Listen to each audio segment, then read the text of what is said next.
Good afternoon. Thank you for joining us this afternoon. First item on the agenda is the Kiwanis Park renovations to the Sailor House. Rodney?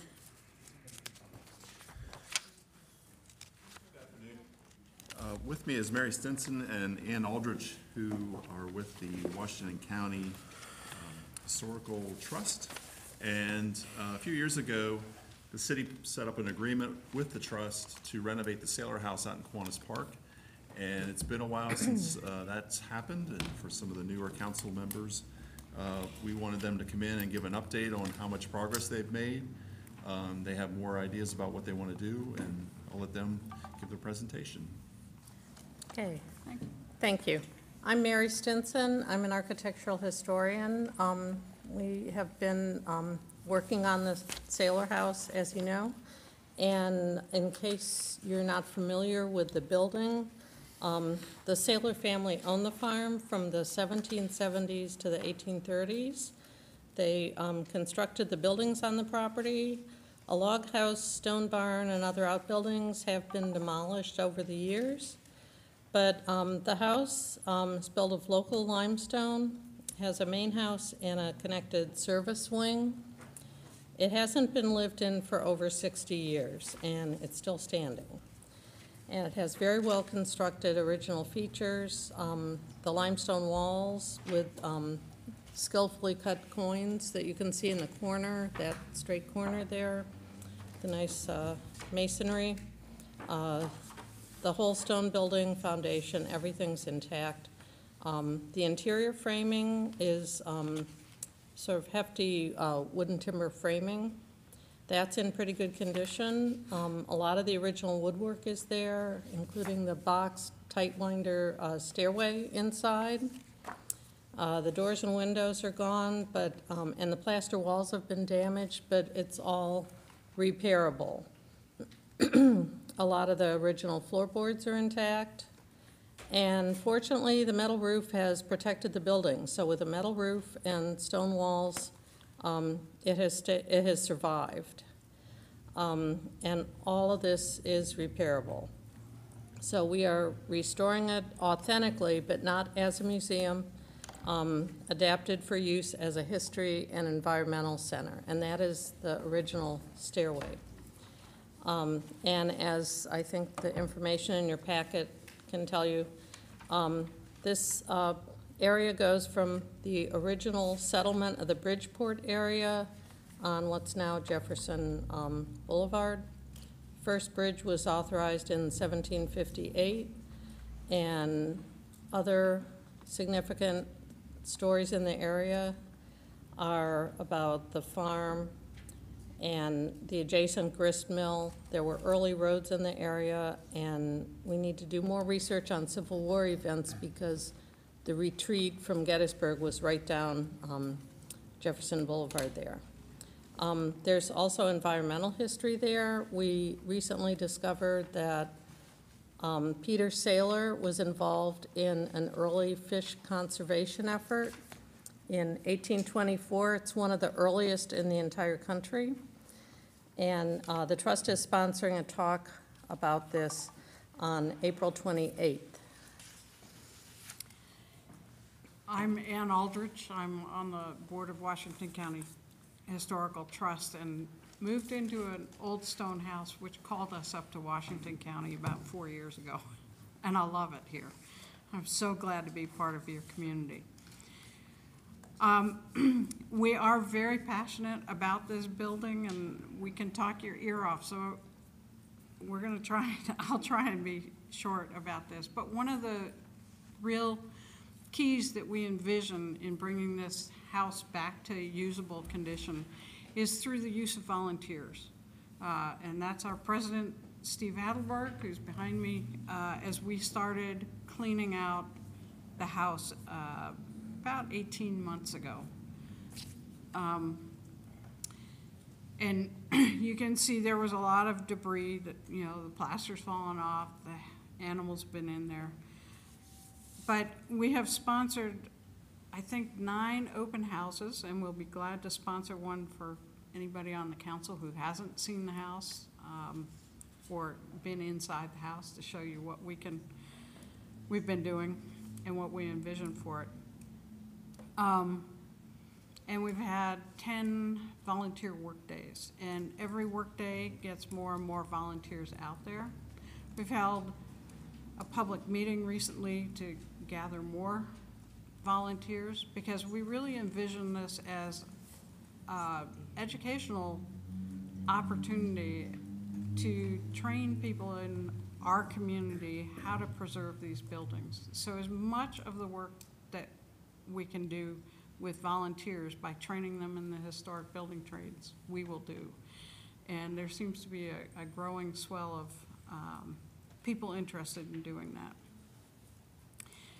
These pictures are of the stabilization we did with funding from the Mary Kay Bowman Fund last year to put in plywood windows. You can see here, this one has plexiglass in it to allow light into the building, and they have breathing holes. So the house now has, everything has been replaced. All the windows and doors are now secure with plywood inserts as we raise funding to go forward. The city has helped us secure any entry with fencing.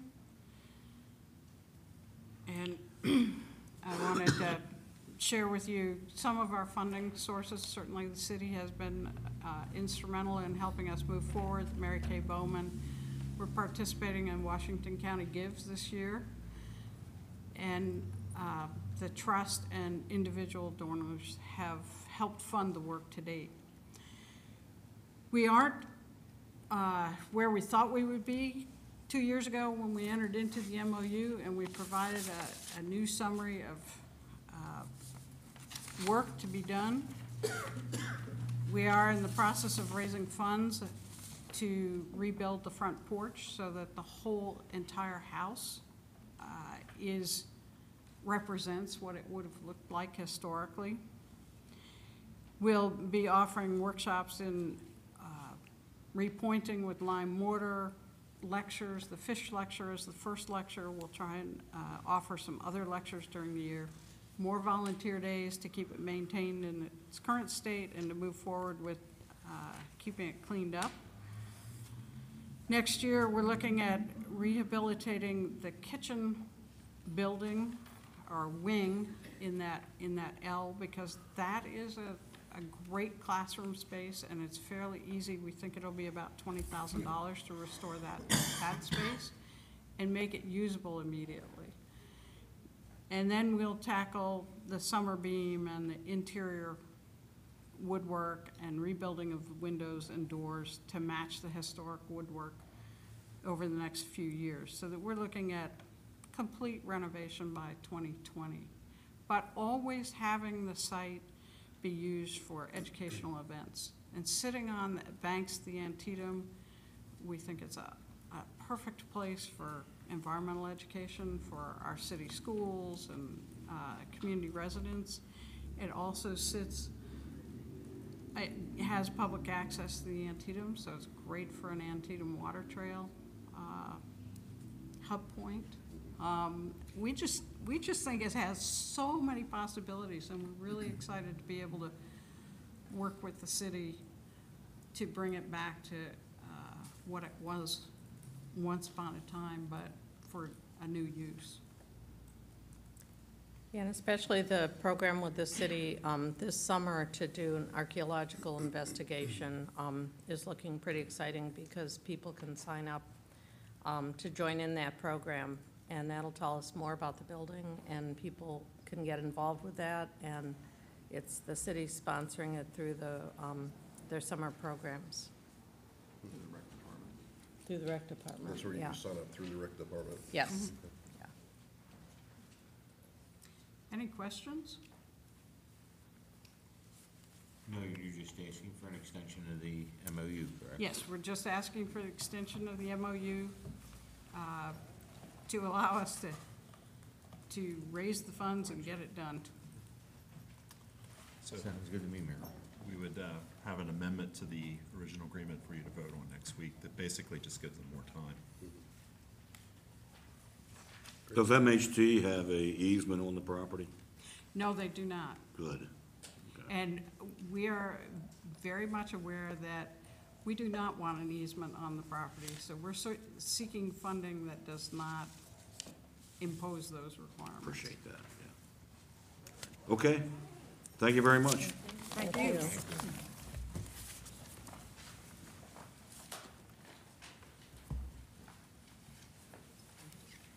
Wait till Mike to sit down, and I'm gonna go to you next.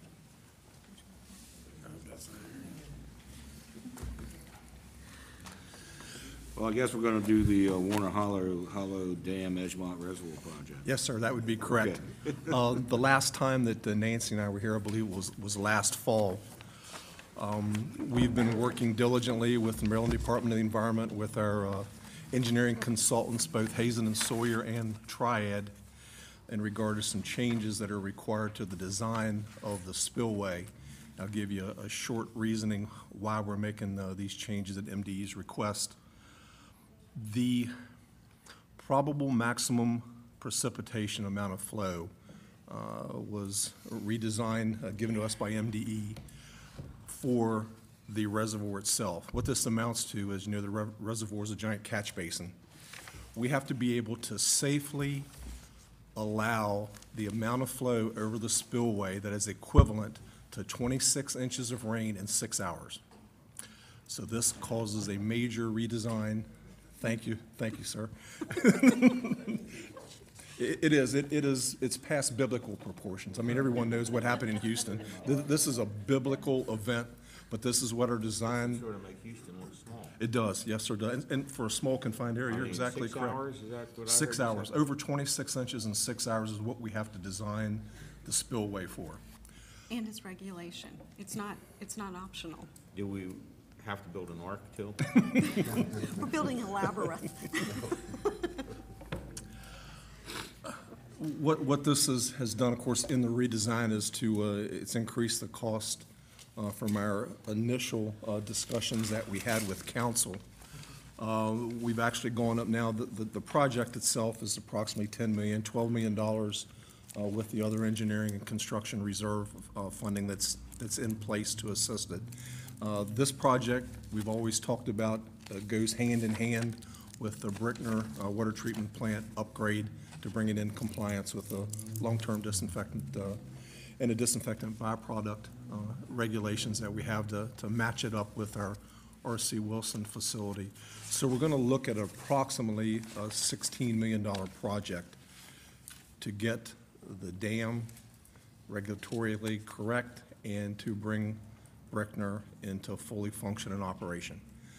The $16 million, though, Nancy, we have some funding sources that we'll talk about, but to put that into perspective, our debt service over a 30-year period at 2% is approximately $59,000 per month.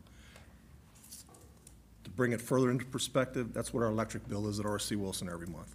So for us to be able to handle it within the fund, we're sure that we can. We're also working on the 5-year rate study, which we're bringing to the council soon. That's due again. So all this information will be plugged into the rate study to make sure that we're financially capable if we need a rate increase to account for these new operating costs that we have. So all that'll be built in soon. We'll be talking about that over the next few months.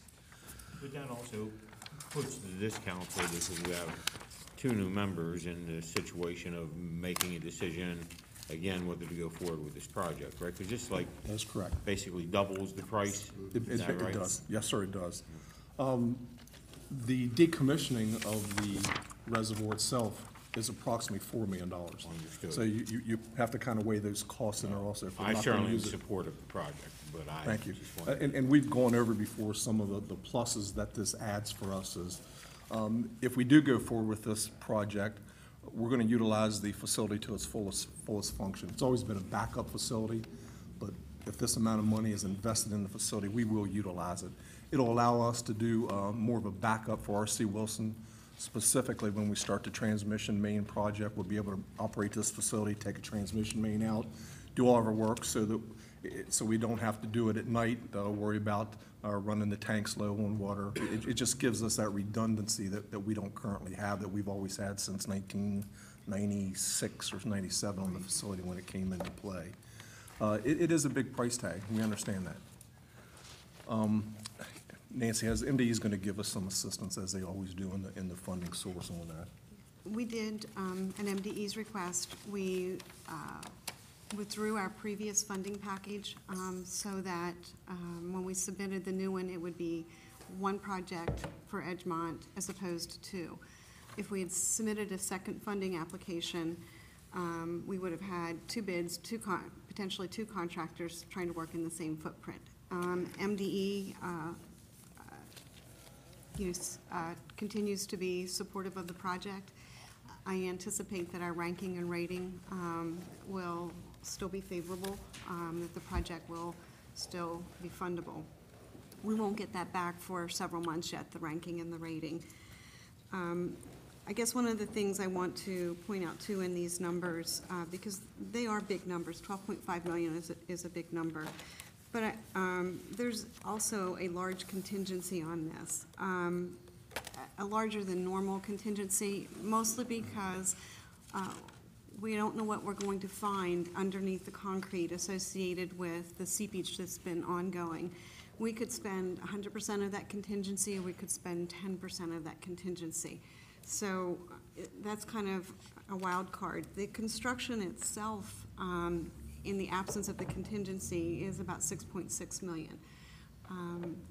I wouldn't anticipate that we would get away with spending no contingency, but you know, if we find conditions to be favorable, then that number will be closer, you know, could be down as low into this, let's say, 7.5 million range. So, but we can't plan for that. We plan for the worst case scenario. Just, you know, want to point that out. And this will be the third major rehabilitation of this facility. It occurred in 1968, 1993, and since that time, we've also done some major work on the spillway also with some of the seepage. Some of the numbers, and you know, we've already have 51 grout locations which we inject concrete into to stop the seepage. There's been a lot of borings, 30 borings, some slab cores done. So through the years, the city has continued to perform maintenance on it, but it is an earthen dam, and it is 115 years old. So it does require, you know, a modicum amount of maintenance every now and then.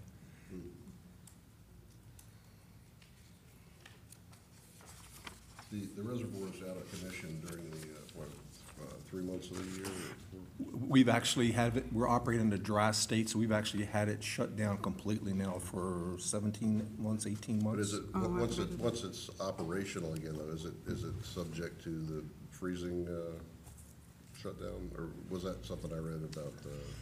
No, you know, it does see a fluctuation of water because we're still catching and releasing, but engineering-wise, it doesn't hurt the earthen dam itself to be in the dry state. Even though no water's pressing, no water's infiltrating through it, it doesn't degrade the face of the dam any more than already has occurred.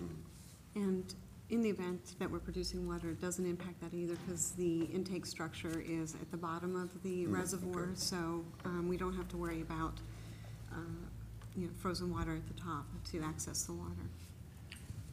So MDE came in and during this shutdown period, they asked that the reservoir be dropped, was it like 60%, right? Well, we dropped it on our own initially. They were requiring that we maintain it 6 feet below Right. the emergency spillway, the OG. So how do you divert that water during this self-initiated drop? There's sluice gates that allow us to literally drain the reservoir. It goes into what's called a plunge pool and flows downstream into the existing stream. It goes onto Fruit Tree Lane and. So you don't use the spillway? No. No, we're nowhere near it. Like I said, the intake is right at the bottom. And so Yeah. we can take water right off the bottom. We're only receiving water from Warner Hollow. We have Raven Rock 100% diverted. So we're only getting one of the sources of water into the facility itself. Okay. And it's your anticipation that you will secure the funds through MDE? That's our hope, yes, that it'll be Low interest, ranked and rated, Yeah. low interest. Yeah, I mean, I realize you're gonna get a, a good deal on that process. I just find it odd that the entity that's overseeing, exactly how much, you need to spend on the project is also the entity that's loaning you the money. You know what I'm saying? I And mean, set the regulations of, Correct, but we are getting money from not our typical source. That's Clean Water Act money as opposed to safe drinking water. Yeah, we're getting Because- dirty water money for this versus because clean water money. It's considered an impact on downstream water quality, and therefore it's fundable through the Clean Water Act program. It's interesting because raw water supplies meet absolutely no criteria for funding under the raw water drinking water supplies. There's no criteria to fund source water under the Safe Drinking Water Act. 100% of that falls under the Clean Water Act. Kind of odd at best.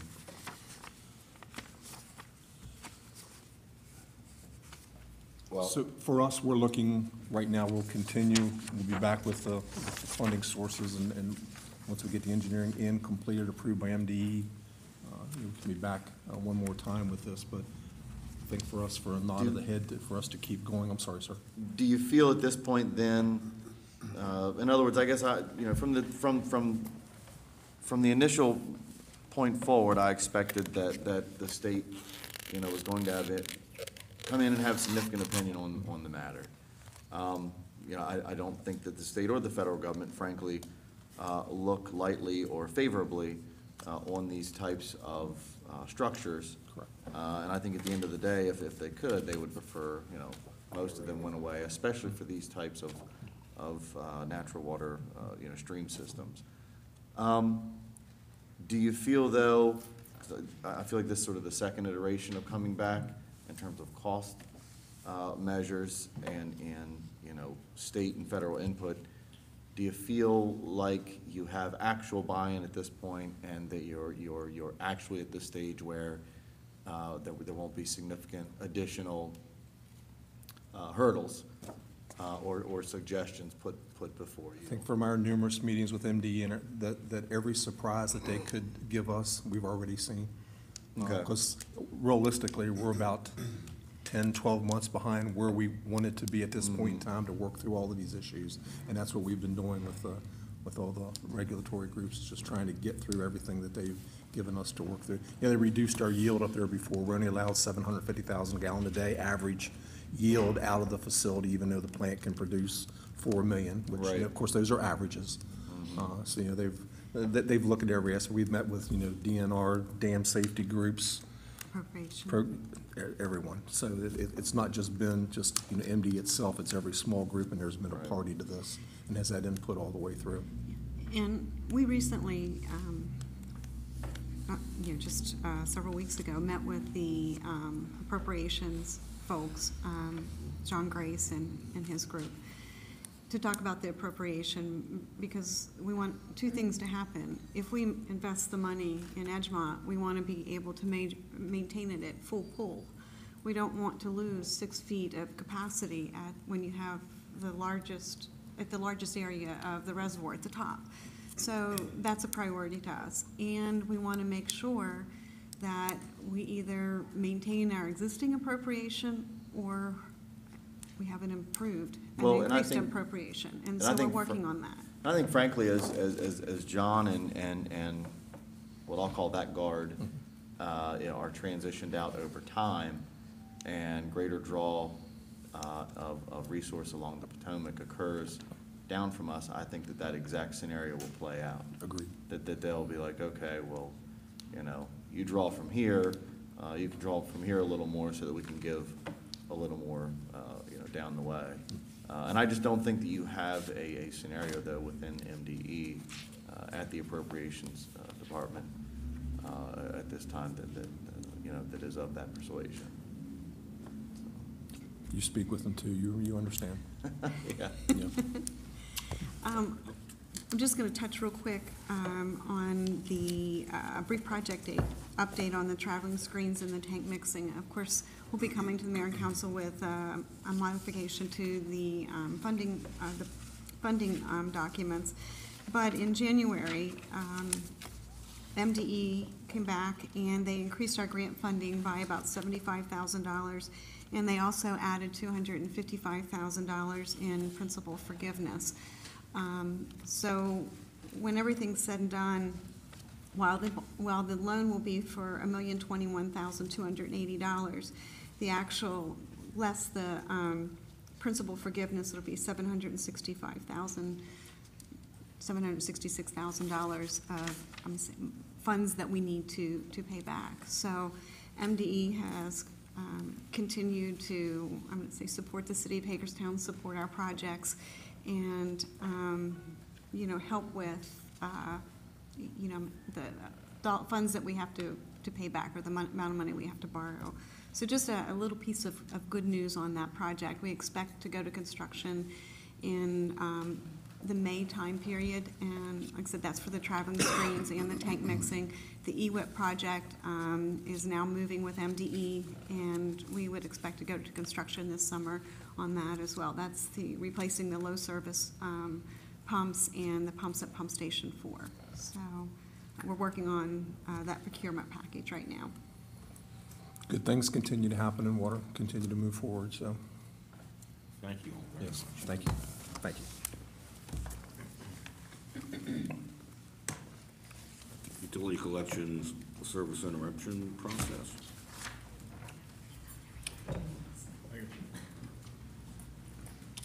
Mayor, we'd like to bring the mayor and council just a understanding before the April electric cutoff moratorium is lifted, just to make everyone aware of what is involved when we are allowed to be much more flexible in doing electric shutoffs for non-payment. During the winter months, the PSC has a moratorium on electric shutoffs without going through some sort of a elongated process. They also have weather constraints, which keeps us primarily not able to do electric shutoffs during the winter. What happens is that bills tend to, for those who can't pay, tend to build up, and in April, when we start service interruptions again, we tend to have a pretty high volume that we catch in the first couple weeks of April.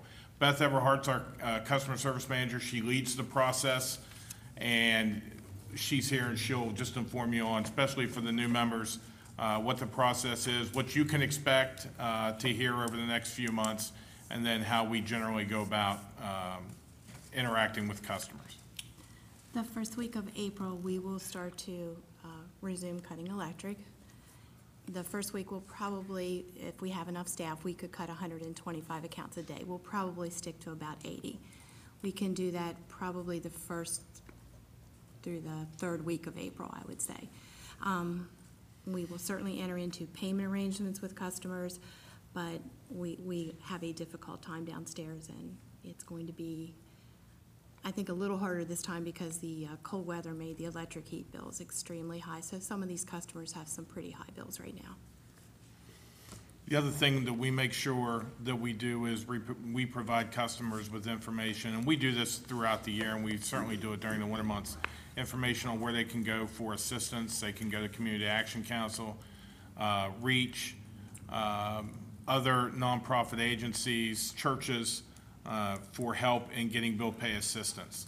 CAC is the predominant funding source for customers having problems with their bills. They'll provide lump sum payments as arrearage payments, or they will provide a monthly stipend that goes towards their monthly bills over a 12-month period. Going forward. Going forward. But they are now allowed to pick an option whether they would like that 12-month, or they can actually pick a lump sum benefit now and have that applied right to their account, which will help out. Year-to-date, their fiscal year starts July 1. We've received $666,941.09 from the state of Maryland in energy assistance, and they've helped about 3,000 customers of ours, so. And we expect, we're getting a lot of pledges now, and the sheets coming over have pretty long list. Yeah, there's probably 15, 16 on each sheet twice a day, so 30-some a day that People seeking we provide assistance. information on. Also, when it does, we do go into payment arrangements. We provide staff guidelines, parameters to work within when they provide payment arrangements. Obviously, we look at the account history as to past workings with the department, as to whether they have a tendency to not pay if given payment arrangements, and we adjust that accordingly. But per the PSC, we have to enter into discussions on some sort of a payment arrangement for customers that are unable to pay. At the same time, we also provide them the rules and responsibilities that the light department puts out every year in July, as well as the information on how to contact the agency. You all will undoubtedly receive phone calls throughout probably April and May. Certainly is probably going to be your most busy time to hear from customers.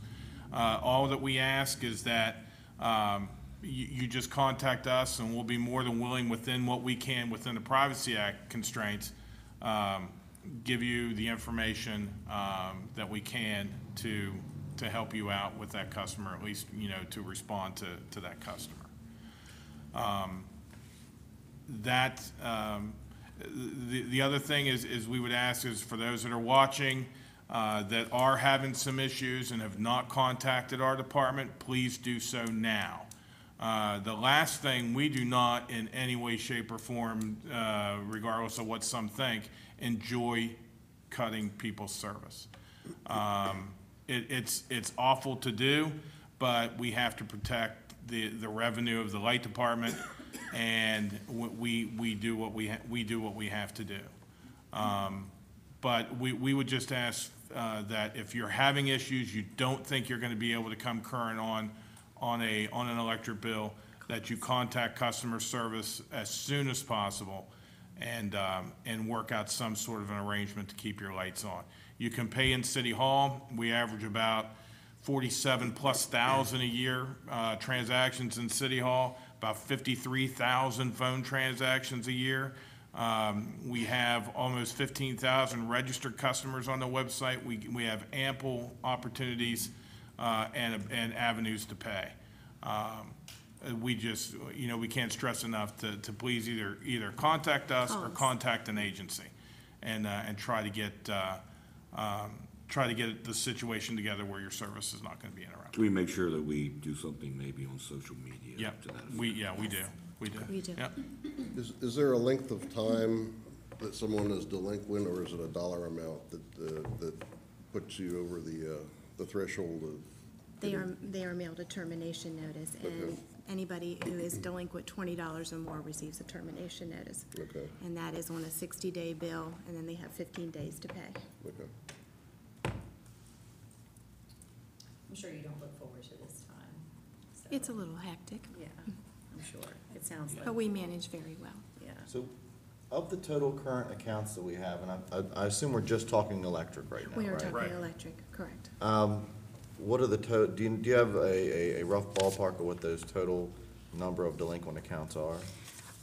We can probably, it's about 895 accounts out of 13,000 right now, electric being billed, so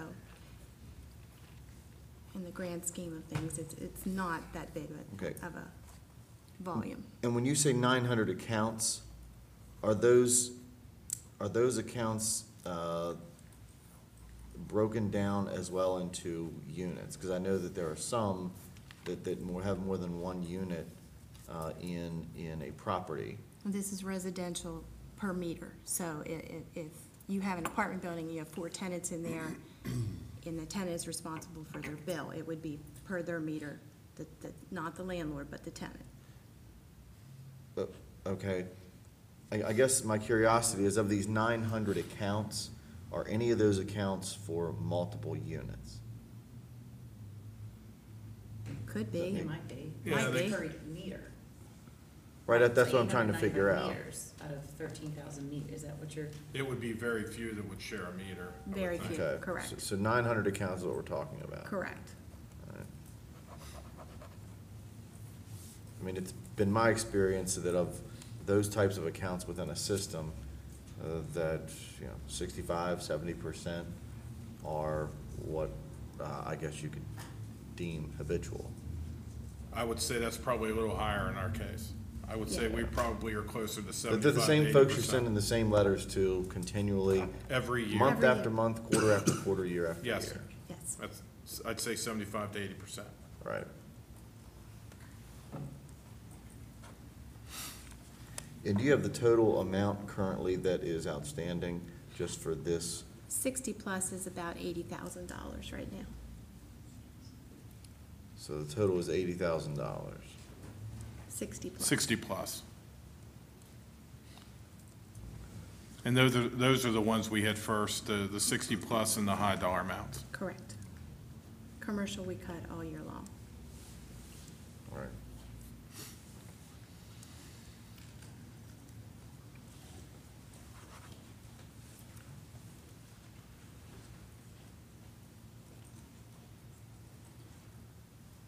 And any of you welcome to come down and stop in. I know the staff appreciates people stopping in and, and saying, because this is as stressful a time for them as any, the first couple weeks of April, so. Go ahead. When you say you're required to work with individuals on a payment plan, but I heard you say that you look at the history. Is that payment plan, I don't know, static? In other words, I come in, I got $400 outstanding. Do you say, okay, here's the policy for our payment plan you can get on, and if you can't meet that payment plan, you're shut off? And then do you apply that measure to each account consistently? Yes. Okay. So nobody gets, one person is 6 months and another person's No. 4 months, and No. so everybody gets the same deal, so to speak. It's based on what they say they can afford. Not necessarily. necessarily. On what they can afford. Not No, necessarily. no, that would not. Just what they agree to. Right. It has to be a mutually Mutually agreed agreed to. upon payment arrangement. And we also make them sign a payment arrangement agreement where it stipulates what their payments are going to be and when they're to be due.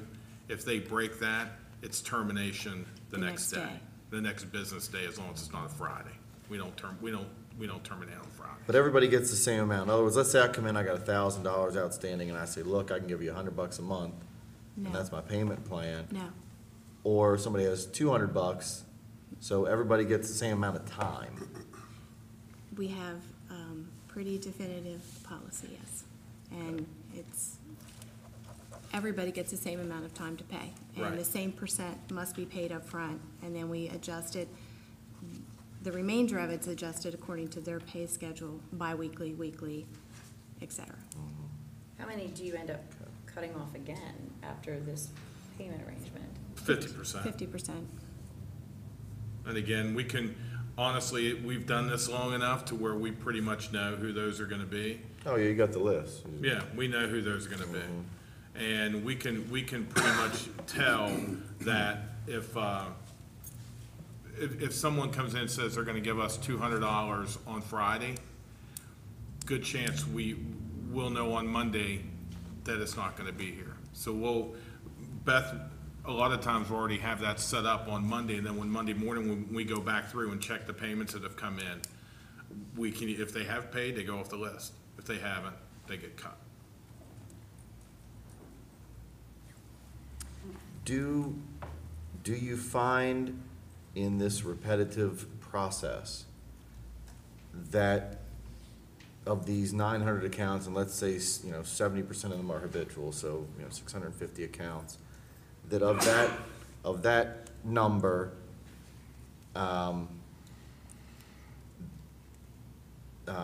do you find that they are any specific type of landowner?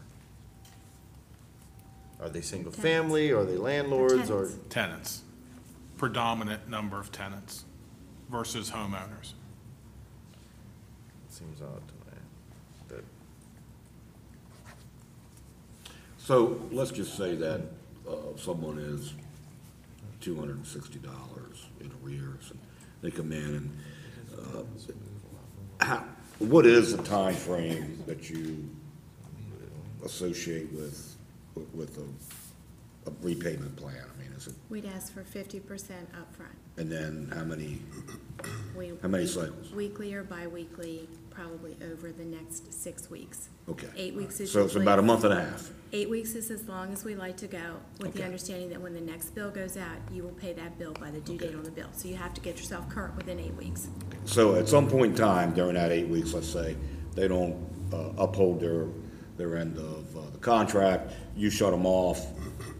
When they come back in, does it start all over again at 50%? No. And then No, it's all- we pay it all up Full front? boat, it's the full boat at that You point. have to get your bill current at that point. And let's just say they move from that residence, where they have an outstanding bill, and they move to another residence, and they have to get the electric in their name, You have to pay it in full. pay it in full, and then do you make them pay a deposit? Yes. Okay. And if we find out that that person has skipped and is living with someone else, You cut them off? we cut them off as You well. can cut them off, yes. You can terminate their service. You have to give them a 7-day notice, but you can terminate it. Right. If a tenant who's responsible for the electric payment bails on the landlord, is the landlord then responsible? No. Or is it? No, No, not in the state It's of only on the Maryland. water, because it's in the landlord's name. right. Yeah, Why water is is in that? the owner's name. Right. Maryland Public Service Commission will not allow that. State of Maryland, you can't. so that's why we eat the bad debt that we carry for like 15 years. For or electric, whatever. yes. For electric, yes. But we send those to, we have a collections process also that we send through How collections and successful get is that? judgments. I mean, It's not very successful. it's not as successful as we would like it to be. I was gonna say, the last time we came in, I think you said we were, like, over the 15-year period, so the 16th year rolls off, right? How many millions? Correct. What? It's like $2.5 million. So it's still It's about 1.8 right now. about 1 point, yeah. Yep. And then not at being- the 16-year, that rolls off, so we never get that. Correct. Correct. So in other words, that Right. 1.8 is just 1.8 over the last 15. It isn't, Right. you know, whatever millions before that you lost, you lost. Right. Very But we do difficult. keep those, even if that does get written off, we do keep that in the system, Right, I remember that. yeah. Right, So if they so- come back on, we can still, we reactivate and get it. Or if we have judgments, which we have gotten Right. quite a few of over By that the time, past they should be 24 in months, judgment, right. you can collect up until, that's 12 years. Any other questions for Scott or Beth? If, again, back to the tenant idea, they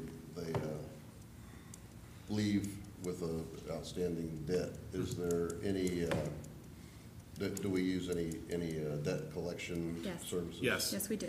We do it, first thing we do is, well, you close them out of the account within, sometimes it's a week. You can pretty much tell if someone is bailed or not, because we work also with code compliance very closely. They'll fill us in, we'll fill them in on what's going on with a vacant structure. We can send it to an attorney within a week or two of the final bill So going even out. if they go out of state, you can No. go after it? Well, we can, We but they can, don't but- like to because it's very Yeah, that's hard a- for them to find an attorney to collect in the state. Right, The and that gets biggest problem is expensive. finding them. The biggest problem in collections is finding, and the second problem is you can't make someone pay who has the inability to pay. Right. Even though you say this number is a little bigger because of the heat and things over the winter, this seems like a much better report than we received a few years back. And I know that we instituted additional measures for late fees and collections. Right. I guess is, I'm gonna use the word improvement here. Is the improvement on this delinquency Late a product of our implementation of those late fees and collection measures? Late fees, and we started to generate, midwinter, I started to give out 24-hour notices as I see accounts creeping up, and that tends to sometimes generate some money, so. Because I've found Spur a little bit of that's the action. issue. Yeah. Like in my experience, that's the issue, is that individuals with accounts get to the point of sort of no return. And unless you monitor and say, look, You you're have to getting be to that, aggressive with an individual will get there and feel like it's hopeless to actually climb out of it. No, we've gotten a little more aggressive. I appreciate that. And you probably don't know if these, the CAC and REACH and the church, if they like provide any financial literacy for. They do. Oh, sure. Yes, they do. Yeah, So CAC, we've REACH, seen- REACH especially has a great outreach when it comes Well, to that's their encouraging. tenants, or their clients, absolutely. CAC makes them, in some of the instances, depending on how, for the rearage, if they're getting a whole bill paid off, they do have to take a class, Right. so. Good, okay. That Well, helps them with budgeting and things like that. Now, when you're classifying these residential properties as, you know, as the accounts we're sort of discussing here, when you use that term residential, you mean even those apartment buildings that are, I guess, Yes. Oh, classified? different than what I've So- talked about, a tax class? Okay. Yeah. Yes, And then I guess, then beyond that is this issue that was recently brought up of the hotel. Let's take that as an example. The hotel, you know, comes in, violation occurs, hotel's closed down, individual entities place individuals at a location like that. Is that also considered residential? or Well, is see, we that- can't count that because that's not that's not an electric light customer out there. I'm just But if using you that as have a- That would be a Yeah, if commercial. you have a board, that would be a commercial Okay. account, yes. Because then there's other stipulations you have to do. If you're gonna shut them off, you gotta give every unit a notice, you gotta give them 3 days. Like the Dagmar? Yeah, like the Dagmar, in the hotel side, not on the apartment side. Each of those are individually metered. But if you're doing a multi-unit, you have to go through and put in their mailbox, every one of them a terminate, it's a process. But it's commercial, we could do that anytime, and we do cut commercial all year long. yes. So is there ever a circumstance, like we had at the Garden Plaza Hotel, which I did some research on, a lot of those people were in a circumstance where they were paying $1,000, $1,200 a month to live there because they had outstanding, some of them were electric bills, some of them were medical bills, other stuff that made them unable to move into an apartment. In a circumstance like that, if someone came to us or was going through CAC or another establishment and had first and last month's rent, had a sustainable income, but had this back debt, do we ever forgive debt? Or is that maybe something that, We never forgive debt. But I just actually, a lady had a circumstance, and I entered into a payment arrangement on a Right. fairly large bill that was at the attorney's office, and so far, she has done exactly what she said. Right. So, it- And if there's a we will- deposit, if there's a work with deposit that, on a particular meter, we can spread that out too if we have to. We can either waive the deposit, or we can spread that out over, say, 3 billing periods. If it's $100, 33, 34, you know, that kind of thing. So, yeah, we do make, and in that particular instance, I think we had one, we had three. well, we had three. We had but three who had problems. Right. And we worked, Right, and we worked with all We three. worked with all three of CAC them. worked with 1 or 2 of them, and then we worked with the other one. And these are the people that keep out of the garden plaza. yes. Yes, yeah. Well, good, that's good to hear. We- Anything else for Scott or Beth? Thank you. thank you. You up to great work. Thank you. All right, next up is the allocation, or local conversion district, that's right.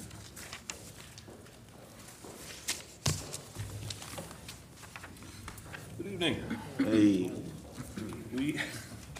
We have we left the record open for 10 days. There was no additional comment received. I didn't receive any. I don't believe the city clerk received any either. So in your packet, we have a draft ordinance of adoption, findings of fact, and cover sheet. It's pretty much not much has changed here. We did tweak one of the conditions a little bit.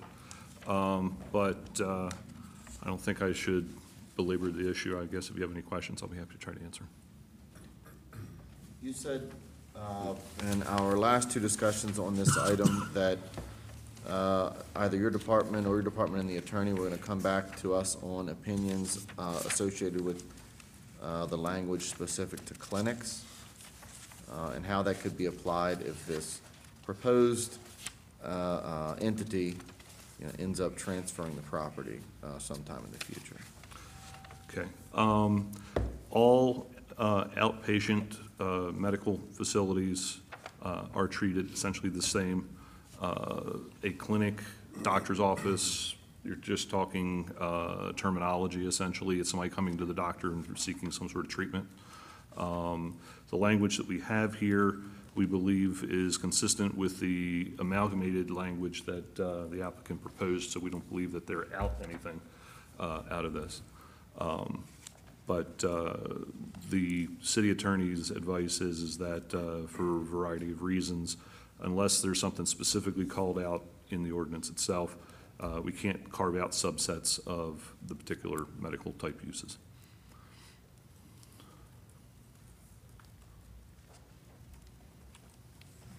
Any other questions for Steve? No, I'm fine with it. Okay, thanks. Thank you.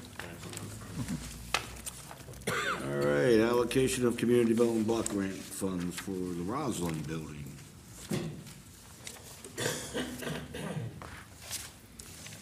Good afternoon. So the Roslyn building is in need of repairs. The windows in the Roslyn building and the roof are deteriorated. Most of the windows are deteriorated beyond repair. The roof is well past its useful life, and it's also leaking. The FY18 budget had called for repair funding for the Roslyn building, looking originally at potentially bond financing to fund those repairs. But after further review and working with Michelle Hepburn and the property management team that discussed property management funding, it doesn't look like bond financing is the ideal scenario for funding those Roslyn building repairs. So also the property management fund, not an ideal situation currently to provide enough funding to cover those repairs. I believe I had attached in the memo the FY18 construction maintenance funding for the Roslyn was looking at roughly $225,000. We're back and forth on that, but we're considering maybe the roof to be around $100,000 and the windows to be $75,000 to $100,000. There's some variables there when it comes to estimating those costs. But at this point in time, we are looking at some available CDBG funding that would potentially fund those repairs. It would help avoid the need for looking further into bond financing for the repairs. Once again, the funding is not there right now in the property management fund. We originally had funded the Roslyn building acquisition and renovations back in '96 through 2000 with CDBG funding. We contacted our HUD representatives again directly to verify that this would be an eligible use of CDBG funding. They confirmed it would be. The only caveat would be if we do this with CDBG funding, we would not be able to occupy those upper floors with government offices. So for two of our newer council members. We already couldn't do that. Correct, with the acquisition. So that would create, once again, or prevent the upper floors from ever being occupied by government offices. I think the other thing to note is the building is currently for sale through our competitive negotiated sale program. We've had some interest over the last few years with folks touring the property, but we've never had anything come to fruition with a viable contract. Putting a new roof on and new windows at this time may help increase that marketability. That would be something a developer then would not have to factor in during their renovation plans. So at this time, we're requesting the mayor and council approve allocating $200,000 in community development block grant funds to fund these repairs. The block grant funding comes from, over the last year to 2 years, we've had some unanticipated loan payoffs through our block grant loan programs and older block grant funding where projects have come under budget in previous years, and we reconcile the budgets each year, so we have some available block grant funding to make it happen currently. Is there any, with the window replacements, are these going to have to be historically accurate, like wood windows, so we're gonna have repeated maintenance year after year? It's a good question. Typically with block grant funding, and I mean, there's a few different historic, I guess, requirements for the Roslyn building. I believe it is in our local. Is there an easement on that building, Kathy? No Thank easement, God. but the block grant funding does require us to have everything go to the Maryland Historic Trust. With them already being wooden replacement windows, we would need to replace them with in-kind wood replacement windows. I think in our discussions with Eric Dykey and Jim Bender, who would assist with our new windows, we'll maybe try to look for a better quality wood replacement. I'm not sure, once again, the original ones that were in there now, or during the original renovation, that was before most of our time, so I'm not sure what brand they were. They don't look like the highest quality wood replacements, therefore a lot of them are deteriorated. Some of them have even fallen out and we've had to board them up. So yes, we would have to use wood replacement windows likely, based upon historic trust regulations. Is there anything else that can't, besides government offices, that can't occupy the upper 2 floors? Not that we're aware of. Mainly the block grant program restricts general government operations, unless it's, there are some caveats to that. It's a little tricky, but we wouldn't be able to put city hall type operations in You those. could put a not-for-profit in there. Correct. Once you sell it, it doesn't matter, right? It depends. It depends. It gets a bit muddy. When we do sell the building, most of that funding that we would, if we do have proceeds from a sale, it will come back to the block grant program as program income. But it may, in perpetuity, be restricted from non-government use. Is that gonna prohibit the sale of the building, do No, you think? no, you are allowed to sell the properties. And just out of curiosity, if you know this, would it prevent the sale of the building to a private owner who could then lease back those floors back to the city? It could cause issues if we were ever to occupy it it depends on the city office. The block grant program provides exceptions to certain types of operations. Even if you're doing it as a lessee? Yes. Instead of, okay. Because to go back to last year, we had paid back some funding, a small amount, to clear the parking space or the parking office division relocation into that small office on the east side. Is the building ADA compliant? With the installation of the elevator back in the late 90s, early 2000s, and a new stairwell, that's where most of the cost was back during the initial renovations, and the entire first floor was renovated. They should be ADA compliant once the upper floors are then finished. Okay. Right now, the elevators basically go up to the second and third floor to gutted areas. Okay, good. If you haven't toured it, it's exciting to do that. You gotta make sure you don't step into some areas. Or walk out those doors. Yeah. Okay, thank you, Jonathan. We'll be Sounds back good. for a regular session amendment to the block grant program that allocates the funding, and we'll likely look to get repairs underway in the spring or summer. Thanks. Thank you. Action report, update implementation of the community city center plan. I really have to go back.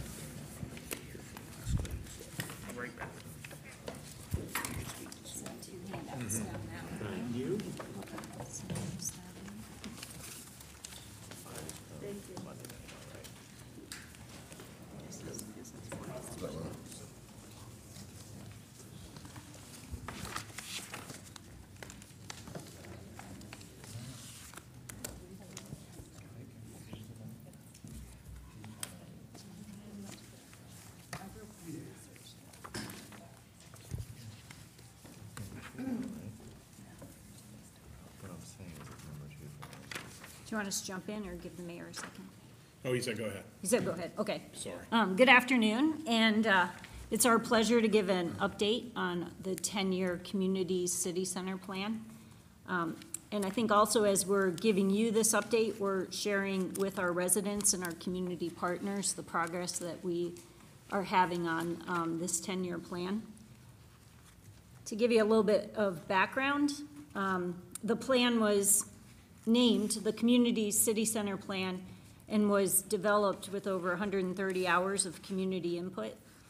It incorporated and builds upon existing past downtown plans, which include the original LDR plan, the Arts and Entertainment District Plan, the Community Legacy Plan, comprehensive planning. So the consultants that helped us with this brought together various planning documents for review and then developed a set of catalytic projects that build upon the concepts of original planning for our downtown.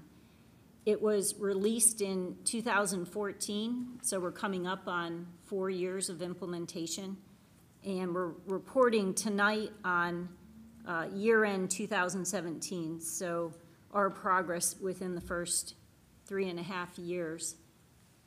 We're also took some feedback from some of our past presentations, so tonight we're only going to cover Catalyst projects 1 through 4 and talk about 2 other projects that are overriding on all of the 8 Catalyst projects.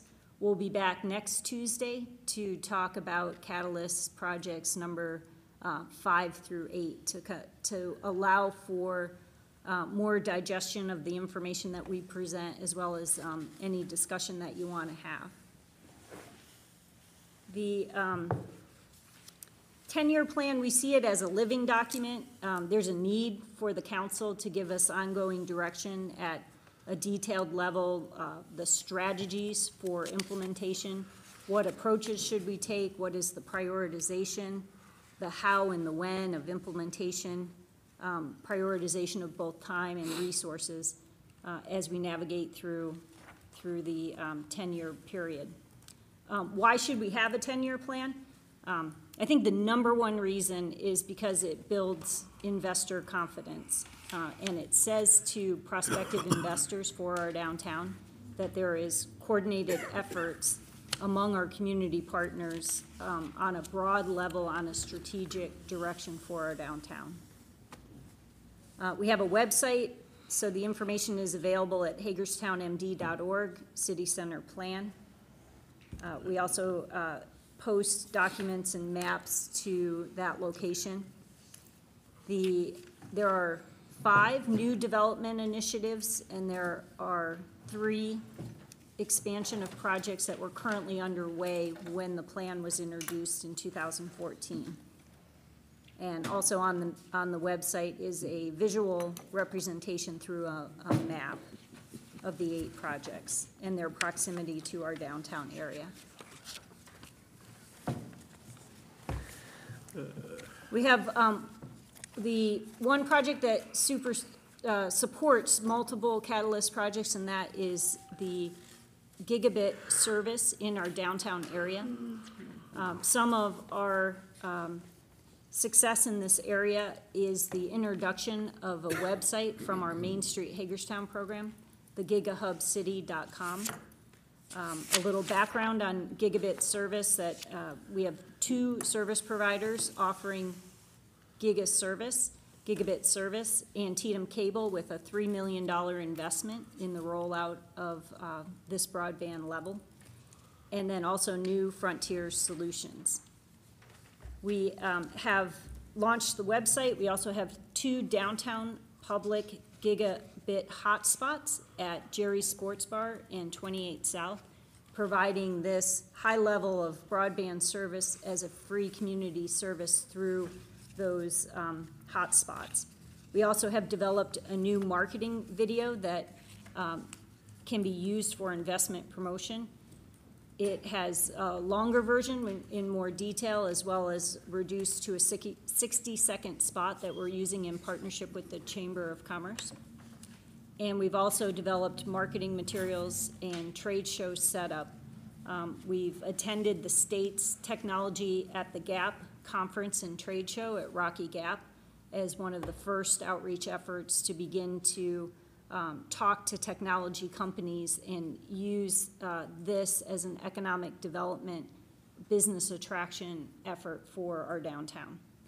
And we also profiled the Gigabit Service through the day in Annapolis, and we're continuing to look at opportunities where we can showcase this as economic and business attraction effort.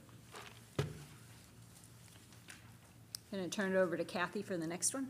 Yep, the next sort of overarching project is the Urban Improvement Project, which overlaps some of the catalytic projects. So I'm going to talk about one of them now, so that when we get to it later, I'll skim right over, which is the Maryland Theater, which is one of the catalytic projects. But the Urban Improvement Project was an effort where partners, governmental, local governmental, state governmental, and private developers came together in probably like late 2016, talking about this possibility of expanding in one sort of big effort happening all at the same time, expanding the Maryland Theater, expanding the Board of Education's presence downtown, expanding the University of Maryland's presence, and then just trying to enhance the environment around all 3. The governor got really on board with this idea, and he committed $5 million over, or $7.5 million over 5 years towards this project. The state delegation and the county really kind of took the lead on this, and the delegation worked on legislative bond bills to support the project both last year, and now there's an effort going on right now for a second legislative bond bill effort. They helped us with securing state grants through the Department of Housing and Community Development. The city applied for the grants on behalf of this project to pass through to the theater and to the Board of Education, as well as this enhancement of the environment, which is a plaza that's proposed.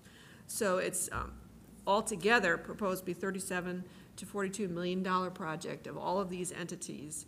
And the next, this is new. Oh, it works great. It does. And that's a map that shows in orange the entities that are involved. Up the top of this screen is USMH in their current facility. Across the street from them is where they're planning to expand the university into the hospitality management program, which is a new program for them. Over on South Potomac Street, of course, we have the Maryland Theater, and their plan to expand in front of their building, and then the Board of Education with the Barbara Ingram School for the Arts and their plan to expand to the south. This is the rendering of the Maryland Theater's plan. It would be a whole new 4-story, basically, building that attaches to the 1915 theater that would stretch between the firehouse and the spot where the Board of Ed is expanding. In this rendering, it shows the existing building, but that's going to be gone too.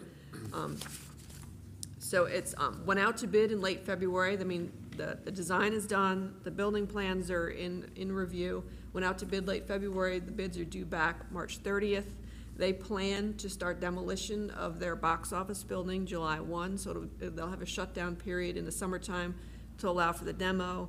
And then they're also kind of trying to coordinate how they can keep the theater running while this construction process occurs. And so, but they're shutting down in the summer so they can take down the old box office building, and they're relocating the box office over onto Bowman's property across the street. So another thing to be aware of is there's an ongoing capital campaign by the Maryland Theater, and so their goal is to raise $5 to $6 million. So if people are interested in helping with this effort for this gem of our community, I would suggest you contact the theater, Jessica Green in particular. And then the next project is the Board of Education expansion, which is not specifically referenced in the Community City Center plan because it had already been under discussion, and the feeling was this is already something that's going to be coming. We don't need to focus on the plan. But this is the second of the 3 cultural educational expansions proposed. This is an old rendering showing a 4-story building next to the Barbara Ingram School for the Arts. It's now going to be a 5-story building because it's going to house the wet labs now that were going to be over in the building where the university is expanding. Now all of the Board of Education's space is going to be all in one building, so the students will not need to go out onto the sidewalks. The Barbara Ingram building and this building will be connected. It will provide a cafeteria in the building, and all the academic classrooms that they need will be in the building, and it will allow for additional programs if the Board of Education so desires, not just accommodating the Board of the BISPA. So it's going out to bid later this month. They also plan to begin construction this summer, so a lot of coordination needs to occur between the theater and this Board of Education project, but it'll be very exciting. And then the University System of Maryland project is another one of the catalyst projects, which Jill will touch on later, so I won't go into it now. But the other aspect is the plaza, which is the city's project and the urban improvement project, which is behind the buildings on West Washington Street, an open space to link the theater, the Board of Education, and the university system, in a space where people can hang out, you can have special programming, but also a space that can accommodate the service needs at the back of the house for the theater as well as for the Board of Education property. And it would also involve extending the Hagerstown Cultural Trail, which ends on the south side of Antietam Street, bringing it up beside the District Court building to the plaza. That would be all part of the plaza project, this phase 2 of the Cultural Trail. Phase 3 would be in the future to extend it from the plaza up to West Washington Street. The first catalyst project is development of Class A office space, new construction on the central lot. and we have developed conceptual renderings of this idea. It calls for the potential of 154,000 square feet across 3 buildings, really focusing initially on the first building and the first phase, which could be construction of a 70,000 square foot Class A office building. Some of our work to date includes a application to a state grant for $750,000 for architectural services. We weren't successful in getting that grant, but I think we should continue to look for opportunities that would allow us to do some of the site architectural work that is needed to move from a conceptual stage into a pre-development phase and then into a project phase. In how we originally issued a request for proposals to identify a partner for construction, that being Bowman Development. So there's a 5-year agreement that should a tenant come forward with a minimum of 25,000 square feet, Bowman would be interested in building this project with that anchor tenant. Now, I know you rarely see opportunities for office development and specifically new construction. However, if there was a unique opportunity and a customer came forward, I think we want to be in a position to keep this on the table and be able to be responsive should a unique opportunity present itself. The development of marketing this concept could also result in prospective office users looking at other Class A office space and renovated buildings downtown. Bowman has under development the Masonic building at about 11,000 square feet. They also have the ballroom level at 28 South in consideration for Class A office space there as well. So it's really being able to respond to the market and being able to respond to a client should we have this opportunity. I did include just some examples of other Class A space in the region. So there are 2 examples here. Leitersburg Pike, a building at 30,000 square feet being marketed as Class A space. Another building on Eastern Boulevard with 54,000 of Class A space. There's additional development in the northern end in the county at Leitersburg Pike. I believe there's already 14,000 square feet leased at that project. There's also a concept on the dual highway in the county of a building that is being marketed conceptually at 50,000 square feet. So I think we need Where to. the old Sherritt's was. Yeah, Sherritt's Auto.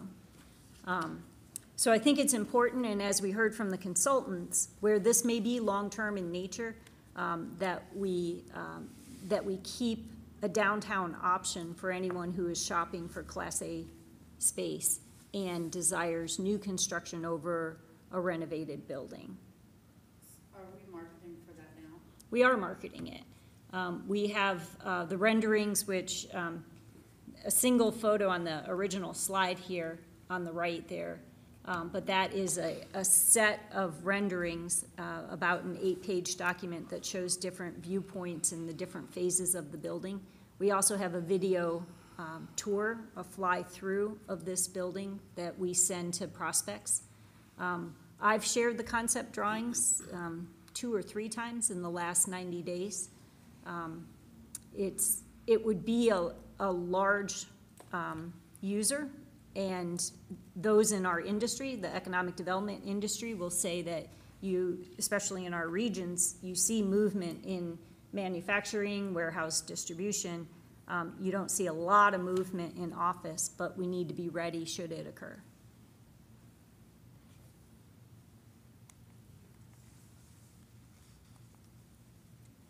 And the next catalyst project is the Maryland Theater expansion. This involved not only expansion to the physical plant, but also expansion to the number of offerings. The goal was to expand and improve the facility, grow from 150 to 225 performances per year, increasing the audience by 60,000 annually. The goal of getting more feet on the street, more support for other enterprises in the downtown. The Maryland Theater engaged in a very significant back-of-the-house improvement campaign, and they had received state bond bill money that was matched by the county, and all of that back-of-the-stage work, replacement of the curtain, upgrades to HVAC. They also replaced the seats, did the hearing loop, all of these major improvements to the theater. That is all completed. The staff and the volunteers were trained on the new fire alarm system that was put in. The theater expansion, which I touched on already when talking about the urban improvement project, both the city and the county contributed up to $500,000 each towards the architectural engineering services. The governor committed $5 million of the $7.5 million for UP. $5 million is planned to be set aside for the Maryland Theater. Skip over that part. And then the architect for the project was Grimmett Parker, and they've completed their design. The permit plans review is nearly complete. A lot of conversations occurred between the Maryland Theater and the Board of Ed about connectivity, because there's a proposed bridge to connect from the third floor of the school over to the third floor of the Maryland Theater, so that the students could easily get over and use this space that they're creating in the theater's expansion for, you could rehearse. It's the size of the stage, so that you wouldn't have to use up the stage space. The theater could book the stage more frequently because the students could now practice in the new addition. Did I misunderstand? I read something that bridge was now off the table, or? That was another bridge. There was gonna be a bridge from the back of the building across over the plaza, over to the university, because there was gonna be wet labs that were gonna be used by the county students. But that bridge is off the table. Now this building has gone from a 4 to a 5-story, and the wet labs will be in their own building. The theater engaged with a professional fundraising firm, and they helped them launch their campaign that's still undergoing. As I said, contact Jessica Green at the Maryland Theater if you would like to help with this, generational project at the theater to help them raise the private funds for the project. Number 3 is the expansion of USMH and to look at student housing downtown. The goal is to grow new programs and grow the number of students, and then resulting in capturing student housing opportunities. The plan anticipates 3 student housing projects in 10 years. This talks about, first, the expansion of USMH with the use of the BB&T building for the hospitality management program, and the Walnut Street building for the nurse practitioner and physician's assistants program. A couple of photos. This is the BB&T building at 5759 West Washington. It being referred to as, in a sense, the future downtown convention center and hospitality education building. 11 to 12,000 square feet that would have the ability to seat over or approximately 150 people for a banquet, and up to 200 people if arranged more in theater style. Quick point of reference for the Walnut Street Clinic. This is the building proposed for the physician's assistant and nurse practitioner program at 24 North Walnut Street. The chart is in your packet, and this talks about the growth of the various programs at USMH and the enrollment that we could anticipate in new students. Classes ranging anywhere from 12 to 25 students, and projected total enrollment, depending on the program, between 30 and 50 students once the programs reach their full enrollment. Also included in your packet, but I'm sorry I don't have a slide on this, that the potential demand for housing could be as many as 10 to 12 student units by summer of 2019. Add an additional 3 to 6 units by the following summer, and then additional 5 to 10 units as the programs continue to grow in the future years. There's a footnote on this slide that USMH expects that 50 to 60% of the physician assistant students will relocate from other areas into the area for a 27-month program, and that is what's generating the potential housing demand. So our next steps here is we issued a request for proposals for a student housing project back in October with a deadline of December. We have a $200,000 community legacy grant, which through this RFP process, we would like to award to a developer in a similar format to what we did with the first student housing project. It also has a component of a rent guarantee to the developer by both the city and USMH that gives them an assurance to any vacancies on the units. And we are projecting to come to you next week with a recommendation as a staff team with USMH has reviewed the submissions. We had 3 submissions by the December deadline. And we're ready to talk to you next week. We're anticipated to be on the agenda to go through our recommendation. To give you a little bit background on the initial student housing project, this was Patterson Hall, which created in partnership with Blackwell 2 LLC 4 units for 8 students, 2-bedroom, 2-bath units. You can see the quality of the units. Here's a quick before and after picture. It was a 19-room boarding house, now renovated into really beautiful student apartments. And also as a result of, I believe, this project and demand for housing downtown, Rochester Place was a 12-unit renovation that took place outside of our initiative with USMH.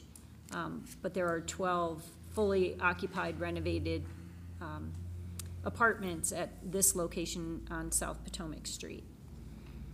And yet another project that created 6 market rate units, another private initiative at 4446 East Franklin, a severely fire damaged building. Twice fire, yeah. And It's unfortunate. with parking as an amenity to this property and rear decks, you can see the quality of the renovation here as well. And the last one we'll talk about today is catalyst number 4, which is the Hotel Conference Center Commemorative Park Catalytic Project idea. The goal being to construct a 200-room upper upscale, as Urban Partners referred to it, hotel, something not currently in the market like I don't know if it would be like our current Hilton, Homewood Suites. But anyway, like a Sheraton, Wyndham Hotel, Hilton, that type of thing. Programmed with adjacent 20,000 square foot conference center, because the feeling was an upper upscale hotel would struggle to survive without a room generator right in close proximity to it, so the convention center. And they also suggested establishing a Civil War Heritage Center nearby as an additional room generator to try to ensure that the hotel would succeed. There's been exploratory conversations to date, but this is viewed as a much more long-term in nature type of project as some of these other catalytic projects really get going and get people thinking in new and exciting ways about downtown Hagerstown. We're happy to answer any questions or. I have a couple of questions. The first is on catalyst project number 1, the office development and recruitment. When you say keep it on the table, are you referring to that in a manner of the city holding finances for that purpose? Not necessarily. I know there's discussion, and that's more of the equivalent of a cash flow conversation, that if, although there's money set aside from the original first third grant program, that if more long-term in nature, that there was a mechanism to come up with an equivalent amount of money to see the project move forward at the point in time in which we see a prospect, there could be an opportunity to more immediately reuse what's being encumbered or set aside currently. When I talk about keeping it still in the forefront, I think about seeking opportunities where we could have grant money that would help with pre-development costs. There is a step that we think is necessary to look at the physical site and do some environmental review, some subsurface investigations, some research on the site to make sure that that type of pre-development work doesn't slow down if a prospect were to come forward?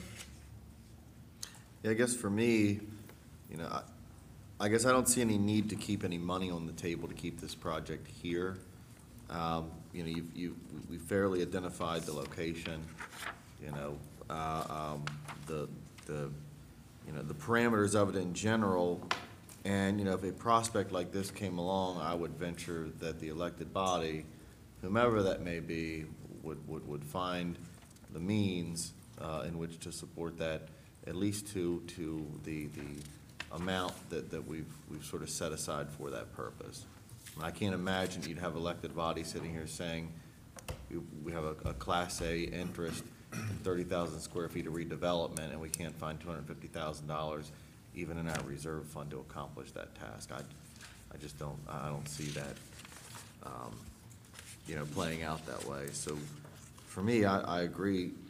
And with all of these, I think you keep them on the table, but I don't, just to me personally, I don't see in maintaining any specific money match held in abeyance for that purpose.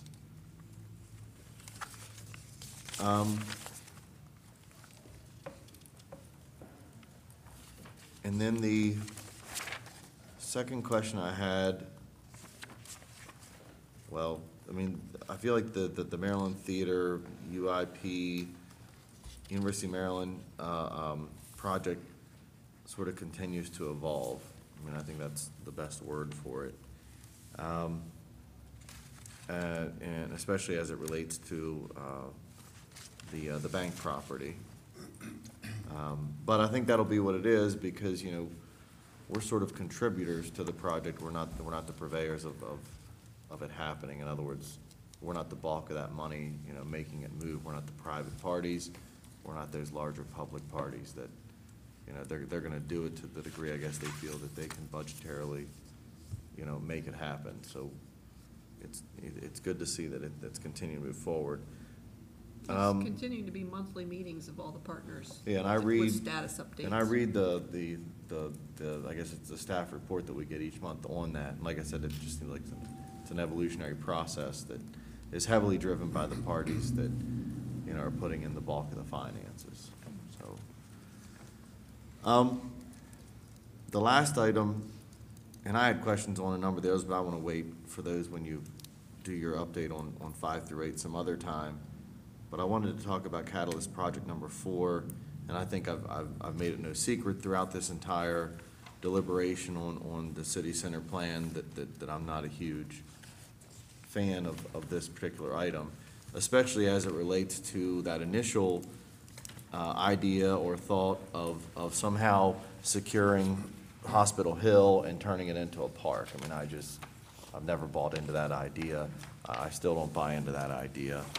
And so I know this is sort of related to it.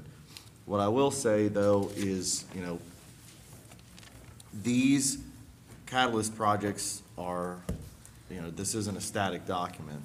And so for me, you know, we just had a conversation the other week and are looking to secure a consultant to do this type of sportsplex, and I continue to throw out there, you know, when you look at the locational opportunities that the East End area provides, I think there's a higher and better use for Hospital Hill. And I would love at the end of the day, you know, to somehow, you know, morph Catalyst Project number 4, you know, into this idea that you could redevelop a place like the Venice Inn for that higher end hotel and tie it to an indoor plex type of place as your conference center. And I don't think that that's unheard of. I don't think that it's something unique. You see this, you know, in tons of places. And so I would hope at some point as this unfolds that we may be able to consider that.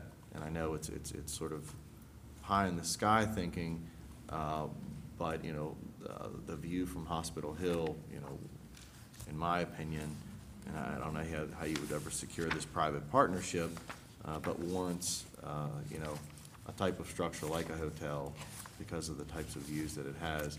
But I don't think you can make something like that happen, either at that location or the redevelopment of the Venice, and tie them together unless you have that type of project component like an indoorplex to, you know, to motivate that private development along with it, so.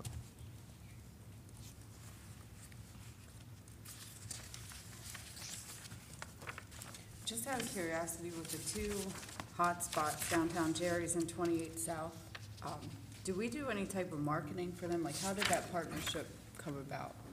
Are there other opportunities, like if Pizza Pretzel wanted to do that, or was that their initiative? Was it ours? It was ours through the Main Street program in partnership with Antietam, and I think there could be additional opportunities, so certainly can look into that. And if people aren't aware that those hot spots exist, for us to continue to share that news. I wasn't aware. I knew 28 South was, because they have flyers everywhere in their restaurant. I definitely didn't know about Jerry's, so that might be an opportunity, one, for us to help them, because that guy made a major investment Yeah. in our square. And I guess if we don't know, Yeah. very few people know. that might be a good opportunity to do some advertising that would benefit them, but also benefit us. Yeah, I think it would also benefit the cable providers that are doing it, for people who don't know what it's like and want to find out without calling up and investing the money. Right. So Jerry's and 28 South, are they on Antietam or are they on New Frontiers? They're on Antietam. And 28 South does have like stand-up cards all over their restaurant that advertise it. And the idea that you can experience what 1 gigabit of broadband speed will do for you, depending on if you use the hotspot to upload or download a sizable document, you will dramatically see the comparison. I think for the kids getting out of Bisp after school, a lot of them go to Jerry's. I think Jerry's is probably more in the high school age price range, and to go in there and do homework and be able to be connected would probably be a selling point. Yeah, I didn't know either. I know they had talked with the GOAT also about a hotspot. They followed through with this point. Any other questions about the update? Thank you. Thank you. When will you be back for 5 through 8? Next Tuesday. Okay. We'll just pick up where we left off. All right. Thank you. Sounds like fun, yep. All right, next up is the discussion on permitting inspections, code compliance review, lovingly referred to as Picker Committee, recommended changes. Yes, we're here to follow up on the presentation made by Chairman Churchy on January 16th, and Chairman Churchy is in the audience. We have,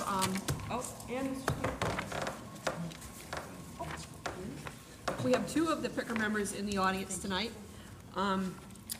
Since we want to follow up on the items that were recommended by Picker that need mayor and council action, we gathered together research as requested by Councilman Alsher at the last meeting to show how other communities address some of these, like particularly the permitting exemption ideas. And then it's also an opportunity for staff, Paul and Blaine. Right there. Oh, okay. Okay, good. Blaine Mountain is the chief code official, and Paul is the neighborhood services manager. And it's an opportunity for staff to provide you some input on some of these permanent exemption ideas, which they did not have that opportunity in the January meeting. So you can get some of their input as you're deliberating on these ideas. And so Paul's got a PowerPoint that he's going to run through for you. And if you have any questions at any time for Paul or for Blaine on the more technical aspects of these permitting exemption ideas, just, stop us at any time. All right, so we'll go through the presentation here. It pretty much follows along with the memo, so just kind of pointing out a couple items along the way. And we'll do the best here to try to make this go without skipping slides. All right. So the. No one works great. It does. So the residential building permit without associated trade permits, this was a proposal to amend an ordinance. So this would take an action by this body to change our ordinance and how it's written in our building code. Essentially right now for residential permits, if there is any addition, remodeling to an existing residential building where plumbing and electrical work is proposed, it's required to have a building or it's required to have those trade permits in place before the building permit can be issued. This also goes for swimming pools. If there's a swimming pool that's being installed, you have to have an electrical permit in place before the swimming pool permit would be issued. This was actually adopted by the mayor and council in November of 1998. Mr. Mayor was the mayor at the time at that point. I don't know if he remembers, but there were apparently multiple discussions during that time period. It was before my time with the city, but there was multiple discussions that occurred, and at that time it was exempting only new construction, but still requiring existing structures to have the trade permits in place before the building permit's issued. As Councilmember Ashar asked in January, that let's find out what other jurisdictions do. So we contacted Washington County. They issue building permits without trade permits in place, except for certain scenarios. They require trade permits in place for either signs that are illuminated, mobile or modular homes, attached garages, sunroom additions, swimming pools. Contacted Frederick County, their requirement that only a swimming pool requires an electrical permit in place. So based on that, staff would support modifying our language in the code that would allow building permits to be issued without trade permits in place, with the exception being for signs that are illuminated, swimming pools, and solar panels, so that those things would have the electrical permit in place, electrician lined up, since they're closely related to these projects when these permits are going in. You think I know the answer to this, but you cite Frederick County, you didn't cite Frederick City. Couldn't get an answer from them on that one. And then second question I have is, do you define swimming pools in the code? Yes, a swimming pool is anything that holds 24 inches or more of water. Is that correct, Blaine? Yep, all right. Okay. And then the last question is, why solar panels? Solar panels are closely linked. It seems like a lot of jurisdictions are starting to head that way as well. When I'm researching that type of stuff, other jurisdictions were requiring those that were not closely related to this area, but in Maryland and Pennsylvania and Virginia, it just seems like it's a path that's heading down that way, since solar panels, building permits required, you're tying into the electrical grid during that entire process. You should have both permits in place before the permit's issued. And just as note for these types of things, this process was put in place to ensure that the trade permits were obtained during the application process, so that the construction phase would not be held up.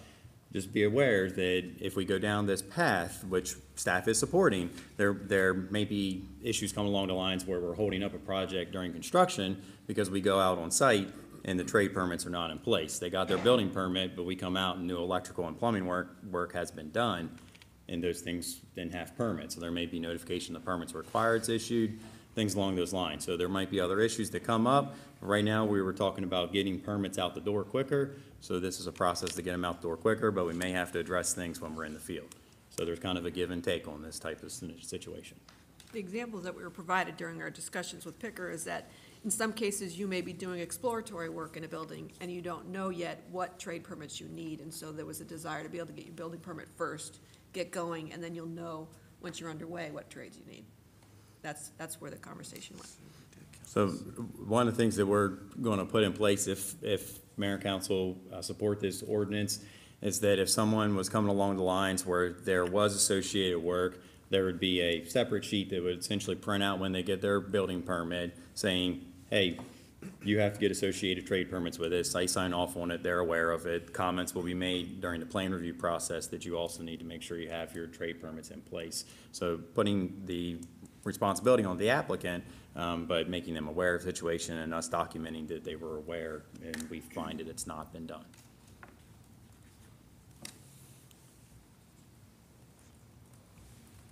Okay, one of the items that came up during discussions was directing the inspectors to ignore code violations observed during a permit inspection. So staff would view this as a higher level of providing customer service, pointing out a violation that will fail a future inspection, such as a rental licensing inspection. If the trades inspector was out there doing an inspection, saw work that was done without a permit or that was done incorrectly, they would point those violations out and would make the trade person aware that they could amend their permit to include that information, or we could close out that permit and then they could get a new permit to correct those issues. So that is a way that, we still point out those types of items. Staff have multiple certifications. They're not just trained in their specific field. They're trained, cross-trained across multiple fields, so they're aware of different violations that a plumbing inspector may know what electrical violations are, and building inspectors knows what plumbing ones are, and vice versa. When staff do not point out the code violations, this puts us in difficult situations later down the line, because when another inspector comes along for such as a rental inspection, they'll be there and saying, well, the electrical inspector didn't point this out, why are you pointing this out? Or the plumbing inspector didn't do that. So then it puts us in a difficult situation where they're trying to pin staff against each other, and if we don't point out the things when we see it, then at times it comes to us later.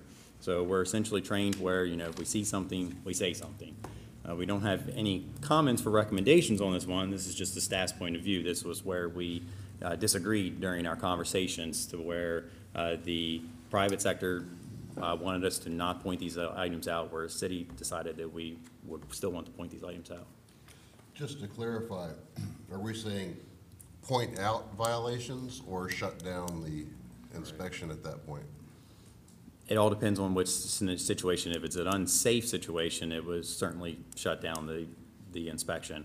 But if it was pointing out them, saying such as, that is not done correctly, it requires a permit, or that item was replaced, required a permit, the person can amend it. We'll allow them to do that type of stuff. That's the more common item that's occurring, not so much shutting jobs down. Yeah, I guess the thing that I've heard that is a point of contention is that things get stopped in their tracks when it could possibly find a better way to let the project continue and put those, put the point out there that you need to, you've got something that wasn't done by an electrical contractor, it needs to be done, but let's not shut the whole project down until. That's one of those things that's a misconception. I went through and did the statistics on that when we looked at all those things, saying, oh, we shut down jobs. 85 to 90% of the time on all of our permit inspections are given a pass or some sort of pass to move the project along. So there are going to be the fails that people are upset about, but I'll be honest, people are not calling the electeds here saying, I passed my inspection today and are happy about it. They're calling when they fail an inspection and are not pleased with the service that they got because they did not move forward with their project. But majority of the time, permits are, the inspections are done to move a project forward, not to hinder a project. It's only when unsafe situations are occurring. Paul, which of your inspectors are cross-trained?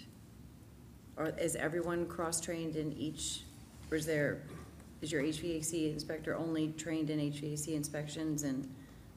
No, they all hold multiple certifications with the International Code Council, where they're trained in electrical, plumbing, mechanical. So everyone is cross-trained in some sort of different category, yes, that they have all received some sort of training. But we don't have inspectors that are doing a plumbing permit inspection that point out something that may be amiss on the electrical side of a project and saying to the person, that's amiss on the electrical.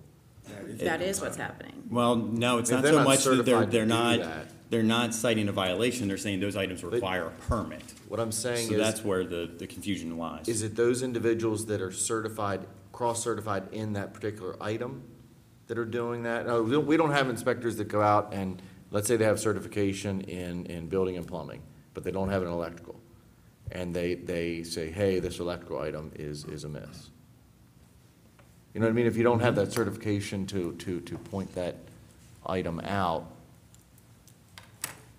I would think it'd be difficult to Their primary responsibility, have. they tend to be masters of the trade, and then they have these certifications through the International Code Council that gives them knowledge of those fields, but they're not a master of that field.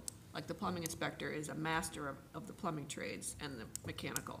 And the electrician inspector is a master in electrician. But they'll get cross-certified, but it doesn't make them a master, it just makes them knowledgeable. I hear what you're saying, but I would have difficulty if you call up for an electrical inspection and the electrical inspector comes and the electrical inspector isn't certified in plumbing apparatus, that they would then do some type of fail report for the plumbing side of things. We have never issued a failed report for something like that. We would point that out to them and saying, that's going to fail your plumbing inspection the way that you have done that, but there is no failed report. They're knowledgeable enough to point that out, where you're going to be there saying, oh, well, you should probably correct that before you have your inspection. And does that count for both items that exist, we'll call it pre-existing conditions, as well as, so let's say somebody does an electrical, upgrade in the bathroom, but there's some type of plumbing fixture that, in 1982, somebody did something else. I'm assuming that doesn't then fall under, you're gonna fail this because this particular pre-existing item, is no good in today's code. No, that would not occur. Like, I'm just- I mean, I don't know, has it I'm occurred asking. potentially? Yes, that, I'm sure that people could say, yes, that's happened for different things, but those are usually safety situations, not something where whatever the example with the toilet there, that might not happen. I can't say yes or no for 100%, but typically that does not. Somebody comes in and inspects the GFIs and then says, oh, you don't have the right traps, you know what I mean? In those plumbing fixtures, but there was no work done on the plumbing fixtures, and that's something that's been there for 15 years. You know what I mean? I'm assuming that they don't then say, oh, that's gonna fail your plumbing inspection because of that particular pre-existing item. Right, you wouldn't have a plumbing inspection unless they did work to that type of stuff, or if it was If new they work did that was on- done. Right, on new work. New work done to the plumbing work itself that you Somewhere would else see. in that same bathroom. Right. They're there that for they the have done. shower, and they cite something for the sink, but the sink wasn't part of The new shower, the work Right. they were doing on the shower. If it's a hazard, we're going to point it out. if it's a. Point You're it out. using the word pointed out. Pointing Yeah, out. that's Not write it on the fair. You're using the word safety, and I'm trying to figure Point out, out versus shut down. right. What do you mean by shut down? Basically, Cause an inconvenience. cause Stop the inspection. Cause there to be more money put into it, or a delayed time frame from getting it. Or a stop work order. Stop work orders are issued very rarely. All right, I'm going to let Blaine, since he came up to the table here to address some items. Well, I'll give you an example of what an inspector would see. Go on a replacement water heater inspection. You have to go through the unit down into the basement to the water heater location. There for a water heater, you have a permit for that. Come back upstairs, you look over and you see the kitchen cabinet doors are hanging open. This is an empty unit. And it's very obvious, multiple traps installed, not by the plumber that you're with on the inspection. And it's grading the wrong direction. So you know right away, it's got a lot of traps to go through, and it's not gonna go downhill because it's pointed uphill. So confirm with the plumber, look, there's a situation. Plumber said, yeah, the owner tried to do that themselves. Okay, well, that needs to be repaired. We can let this permit open till that's fixed, because also it was seen on the tub that the spigot was below the flood level rim of the tub. So they needed backflow preventers on the water supply to the tub. So that plumber put the backflow preventers on, fixed the traps, added it to the permit. It got inspected, hazard was taken care of, and everyone moved on. So that's the types of things that we're seeing. If we go in and we see that, and that goes along with what's written, if it can be added to the, if it can be, we'll let them add it to the permit, make the corrections, we'll inspect it, and move forward. I don't know if that helps explain. And the issue I have with that, though, is that I have no problems with the theory of, especially what you just described, that those items that were found need to be repaired. They absolutely need to be repaired. But why do we tell the plumber that he can't hook the hot water heater up without a permit for these other things, when the hot water heater has absolutely nothing to do with those other things? With the understanding that there has to be some methodology to correct what you're describing, okay? And if it were, you know, a life safety issue and an electrical thing, that would involve condemnation of whatever had to be done. But I'm not sure why, what I'm hearing is the plumber's there with a hot water heater ready to go, and he can't finish that installation because there's something that isn't related at all. Is that an incorrect theory that I have? Somewhat. Okay, and that's why we're talking. Do you final out the water heater? The water heater was done, the water heater was inspected, it was on the trip back out, that these items were seen. Give the plumber an opportunity. Do you want to close out the permit? Do you want to add the items? It's a Now, little if easier to he add closes the out the items. permit, what's that mean? Well, that would be sign off on that permit for the water heater. That it's good. That's good. We write a notice that this now needs Okay, a separate plumbing. which is exactly what I'm describing. Right. That's what We- you're doing. That's what Okay. we do, but we give them the I opportunity. totally understand that. Instead of that new permit and a notice, you can do this. All in one, All I in understand, one. So but that's- you're not saying You you give can't them do the the hot option. water heater, you're Give giving them them the an option. option.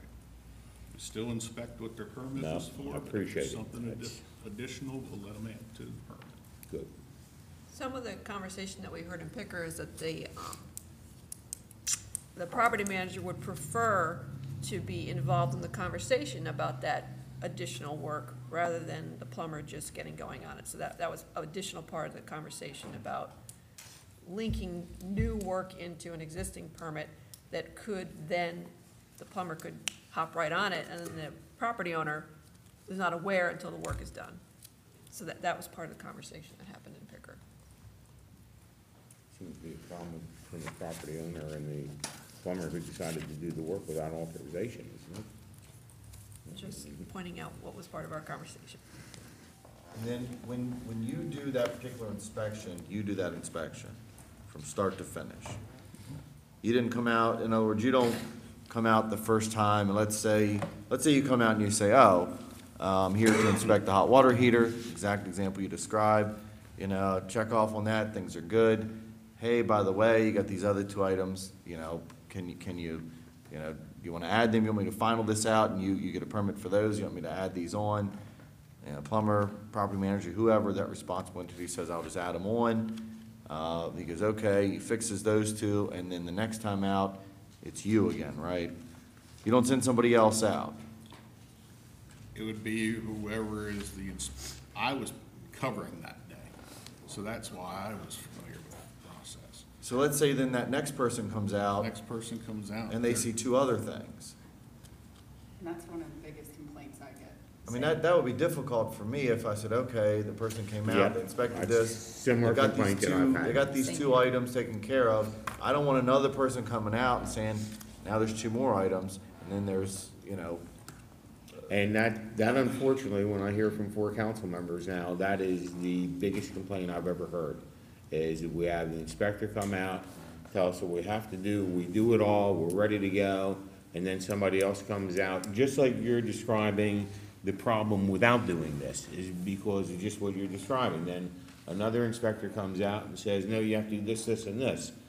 And those are essentially the biggest complaints I've had in all my years here, of multiple inspectors describing, you gotta do this to get there, and then somebody else comes out and says, you gotta do more than that, for what it's worth. Well, I mean, I don't have a solution, but that seems to be, and maybe one of the solutions to that problem, because of manpower, it is for there to be some written record of, so you come out and inspect and you say, I inspected and this is what needs to be done. So that if another inspector comes out, he's not gonna be doing anything but checking that. I would like to think what we're hearing is we're not gonna have another inspector come out and say, oh, well, this inspector missed that. I mean, it can just go on ad infinitum if that's where we're going. Something to keep in mind is that often these projects are not static, but between the time we were out on one visit and we came out on another visit, more work is done. And so then you get out there like, wait a minute, what's this work? This work didn't have a permit either. So it's not like it was completely static between one visit and the next, in some cases. The experiences I have are experiences where inspectors have come out to inspect and made it clear with people who are ready to roll, ready to want to open their doors up. And thought, okay, this is a checklist. You need to do these 3 items before we can give you a use and occupancy. Say, okay, call us when you're done. I'm done. Those 3 items I completed. Come out and somebody says, well, you got to do this also. Well, I thought these were the only 3 things we had to do. And that's a static thing, where somebody comes out and does what you would like to think is a final inspection and points out these items that have to be completed, and then find out that there's more items after that. And as a contractor, I know for a fact that it has happened. It's happened to us several times. So, I mean, I'm not just hearing it, I've experienced it.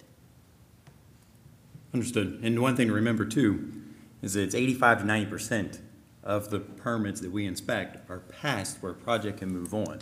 So we're not talking about a large majority of these that are occurring. And on a final inspection for a building right before using occupancy, it's 98% of the time those are passed for occupancy to be attained. So it's not a common occurrence. You may hear about it a lot, but it doesn't mean that it's happening every day and all the time. But you're saying 98% get it when you come out?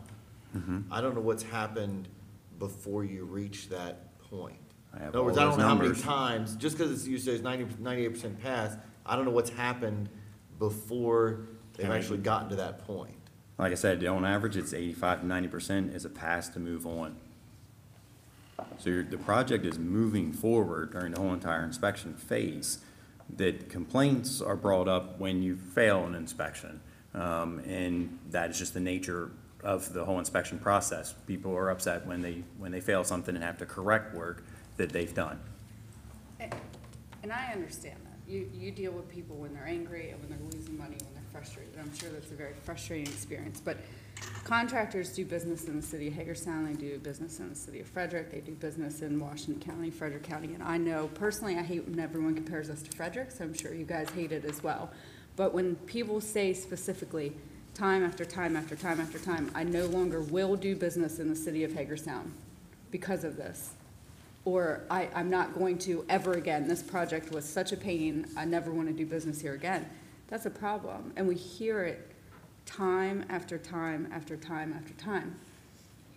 Your job as code officials is the health and safety of our residents. That's something you take very seriously, and I appreciate that. That's also the job of the code officials of the county and of Frederick County. And as an insurance agent, I definitely appreciate things being safe. But there's got to be a reason why it's so different in the city of Hagerstown. I would recommend talking to those other jurisdictions, because when I talk to them and ask those questions, people say the same thing to them. It's a cultural thing to have every jurisdiction hears from their contractors, their property owners. It's horrible doing business in this town. It's so much easier to do it somewhere else. When we do our customer service surveys from people, they saying it's always so easy to work with the city of Hagerstown. It's been great. We wish we could clone some of the people to have you in our other jurisdictions. I mean, we're getting customer service reviews like that. So it's a common thing to hear in jurisdictions. When we talk to the county staff, they hear those types of things too, that it's so much easier to work in the city. It's easier to pin people against each other than it is to talk to those jurisdictions. We go to Maryland meetings where it's other inspectors from other jurisdictions, and they say those things, the exact same things. It's a cultural thing to constantly say, to use the bullseye of the city of saying it's hard to work with, I'm going to invest somewhere else. And I think for me, as this exercise unfolds, is to accomplish addressing those two things. And again, this is sort of my ceiling, that Lou points out. And the one is the multiple different inspectors issue, because that's what I hear about all the time. And so for me, it's really just two things. It's the multiple inspector issue, pointing out, different things on return.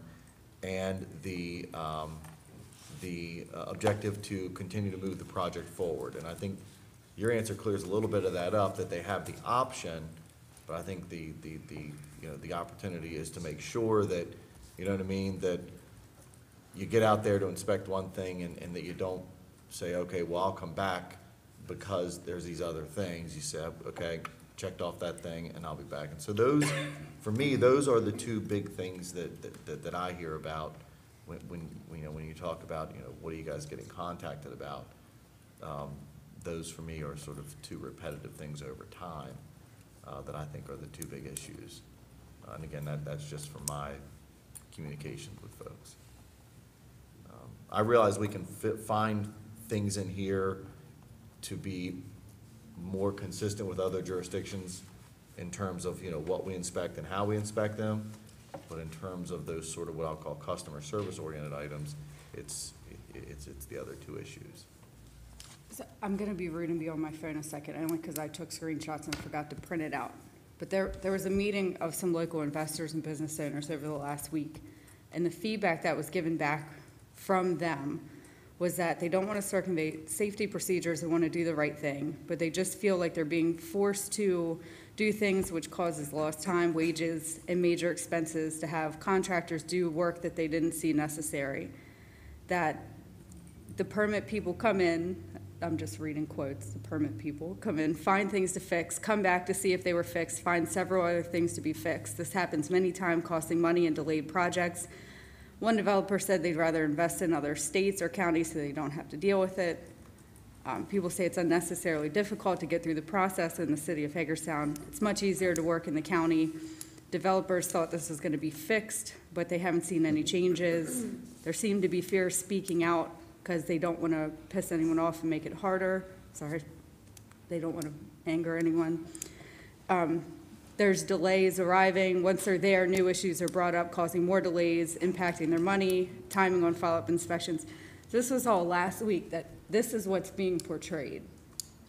And that was portrayed to a group of people who were looking into downtown and looking into our development and were excited. And the takeaway was, there's all these really great things happening in the city of Hagerstown. You just discussed most of them earlier. But that's still the perception or the reality of how people and developers are speaking about doing business here. So I think we can go through, waiving a $35 permit fee or waiving a water heater, all these like very specific things that me personally, and the contractors may disagree with me, but I don't think this is the important stuff. And that $35 at the end of the day, I don't think is the important stuff. That perception of people don't want to do business here, or that the city of Hagerstown is more difficult than anywhere else on the planet to do business, is the problem. Because we need economic development here, but we need jobs, we need these vacant buildings filled. And when that's what's being portrayed to people, that we are that difficult to work with, I mean, that's the problem end of the day. All this is great, and these changes we want to make, it's all great, but I think it's not, that wasn't, when I saw the Picker Committee in my mind after campaigning and hearing this over and over and over again, this certainly wasn't my intention, although I think they're good changes, but the fact that that perception is still what developers and real estate agents, everyone else are standing in front of people and saying. Like, that feedback was from people who have nothing to do with, their professions are completely different. But that's the perception that they were given about the city of Hagerstown. In my opinion, that is our single number one problem. We got to figure out how to fix that, because that's not okay for any of us.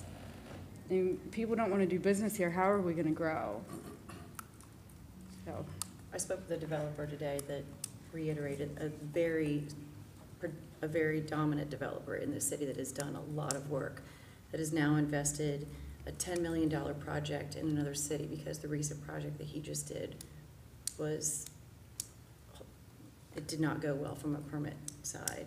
And he did say that it comes down to the inspectors, that the staff, that he's, the perception, they're good. But said that there's no standard of reasonableness. So, and that, they aren't saying anything, they're just leaving and they're investing somewhere else. So, I mean, as a business owner myself, when the the customer service is crucial. I mean, we can't have that kind of stuff, I don't think, because it doesn't help our cause to do the urban improvement projects and the state, or the, any of it, honestly. I'm with Emily. I mean, I've heard it too, you know, from stakeholders in the community, and that's unfortunately what's. Well, the perception is definitely there. Yeah. It's like the perception of crime and the perception of you don't want to get involved in real estate development in the city because of this. And speaking of crime, just like the chief can say, and we've said over and over again in multiple videos, you know, the crime rate in downtown is not random, it's not, so we can state all these facts that say, well, it's really not safe, and you got, like you just said, 98% of, you know, this is issue, but that 2% or whatever it is the mouthpiece. So just as much as all the other departments have to do some kind of media campaign, the city does to promote the good things going on.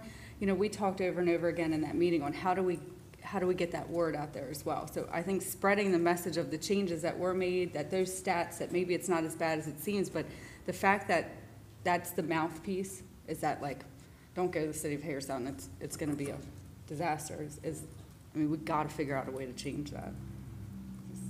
You know, I was just going to sit here and listen this evening. Unfortunately, I can't do that. But, you know, it's very telling.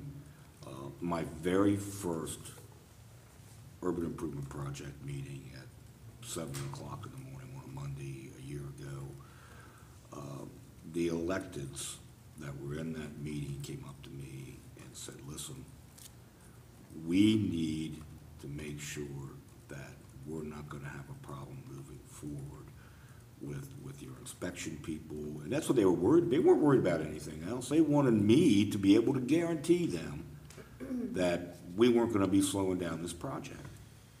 And I said, I guarantee you that we're not going to be the culprits here to slow down this project, because I know we're not. I mean, I know that. But, I mean, this is what their concern was to me. It wasn't anything else. That was the major concern of the electeds in that room, was, are we going to be the ones to slow this project down? And I'm like, no, we're not. I have good people. We're not going to be the reason that we slow this project down. And I heard that things like that were occurring in those early meetings, which is why I started going to those Right, Monday, which 7 is why I a.m. wanted, meetings. you and Rodney both, and, you know, I mean, I needed the people there who could assure these people that, no, you know, we want to be on top of everything, and we're going to make sure that everything goes smoothly on our end, you know, at our level of government. But I mean, face it, we're the level of government that's doing all the inspecting. It's our jurisdiction. So I'm glad to know that we're not going to be the ones to slow that down. For a lot of these projects, what does not get out to you all is the number of meetings that Blaine and I tend to go weekly, to go visit places to make sure that things are not being held up, meet with the contractors and the architects to make sure things can move forward. The work that the inspection staff do, to going back multiple times to make sure people meet their deadlines, because these out-of-town contractors are coming in with corporate contracts to get these projects done by a certain date, and then we're going out on multiple trips just to get them open at the time. Well, I know that you hooked up with, I can only say the marijuana growers. I don't know what the real name, it's whatever health. Yeah. You know, I mean, I know after an initial problem that you guys started meeting on a regular basis with them, you know, to make sure that they're doing because they had a lot of independent contractors coming in. So it was a mishmash of people from not just locally, but out of county. So I know you guys were meeting with them and kept that project moving forward. And that's the kind of stuff that, you know, you're right, people don't hear about that. But that's the kind of stuff that happens too. Yeah, there was a lot of stuff on that project we allowed to move forward with a temporary use and occupancy permit because they had all these state deadlines. Right. And the work was really not ready yet, but they had these deadlines, so we figured out a way to allow things to move forward. But eventually they have to close things out. But yeah, there was a lot of interaction between us and the Merrimack folks for that operation. Still ongoing if they're not done. No. We have a meeting on Thursday out there, Blaine and I do. Okay, so moving on that one, again, I'm sure we could talk a lot about that issue, but respect for the other people that have to speak a little bit here later, let's move on to the next thing. So directing staff to issue a use and occupancy certificate if unpermitted work is observed at the property. The city does temporary use and occupancy permits. Basically, if we do observe unpermitted work during the final inspection of a site, or if there are other things needed to close out a permit, such as like grading and seeding that needs to be done on a property. Of course, we don't expect that to be done during the winter months. Things as far as other certifications for work that have been done or ratings that are needed. We issue temporary certificates of occupancy. Those things can be attained by applying through the city website. You can go online, print out the application, you send them to Blaine, and then we'll issue a temporary certificate, as long as safeguards are in place while construction's still going on and there's no unsafe scenario. I mean, basically, you're ready to move into this place, and you just have a few items that you have to take care of is when we'll do those. It's not saying the ceiling's completely missing, and then you can get an occupancy just because you're trying to meet a deadline. You got to be safe and be able to have occupants inside there. So we do issue these types of occupancy permits.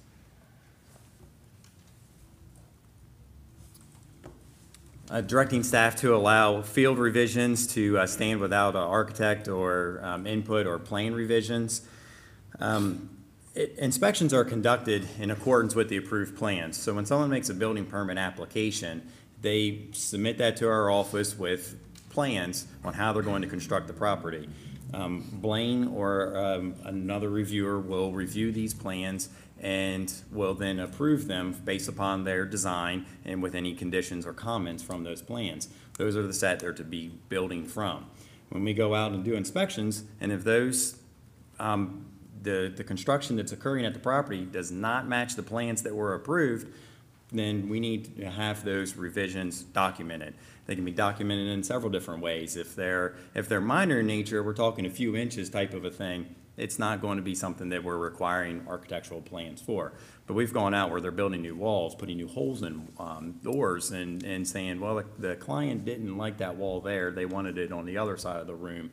You know, things of that nature that we're going to require an architect to provide us with a revised plan so that it's fully documented, because our records are a public record. We're to keep them on file for a very long period of time so that if anyone comes in for a public information request, they can see the way the building was built. And we get requests all the time on buildings and how they were constructed. These are ones, if it's a minor change at times, they can be addressed through a letter.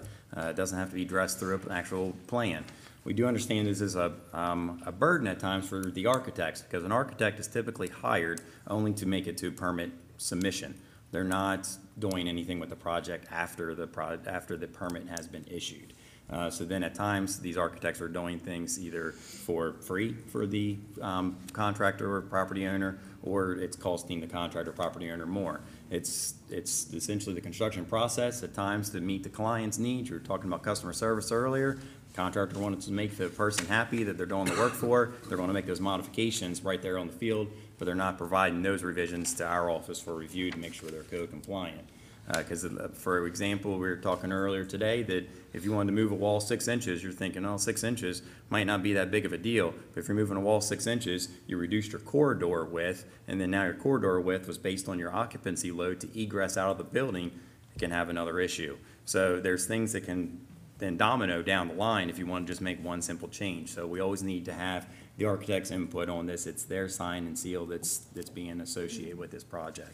The one thing that was requested by us is to have the mayor and council define minor dimensional changes, and we recommend against coming up with some sort of definition for this for us to abide by.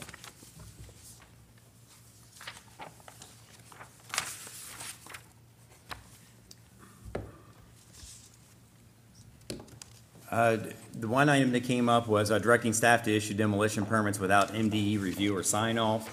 Essentially, the current process is now before a building permit is issued, we require the Maryland Department of Environment to sign off on this project.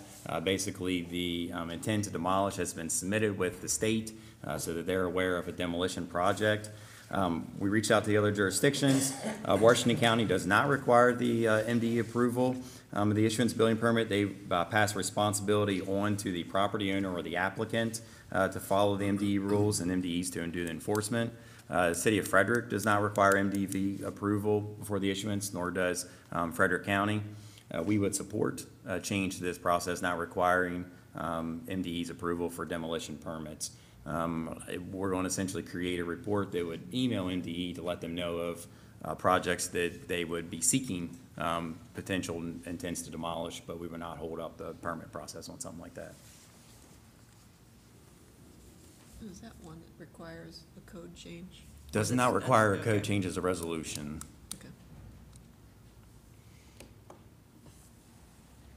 Okay, so the exempting certain replacement work from permit requirements to allow a handyman to undertake the work rather than a licensed tradesperson. Staff would support waiving the permit requirement for a sink or lavatory replacement, a faucet replacement, shower head replacement, toilet replacement, and dishwasher replacement, with the code stating only a single fixture can be replaced in a property within a year without a permit.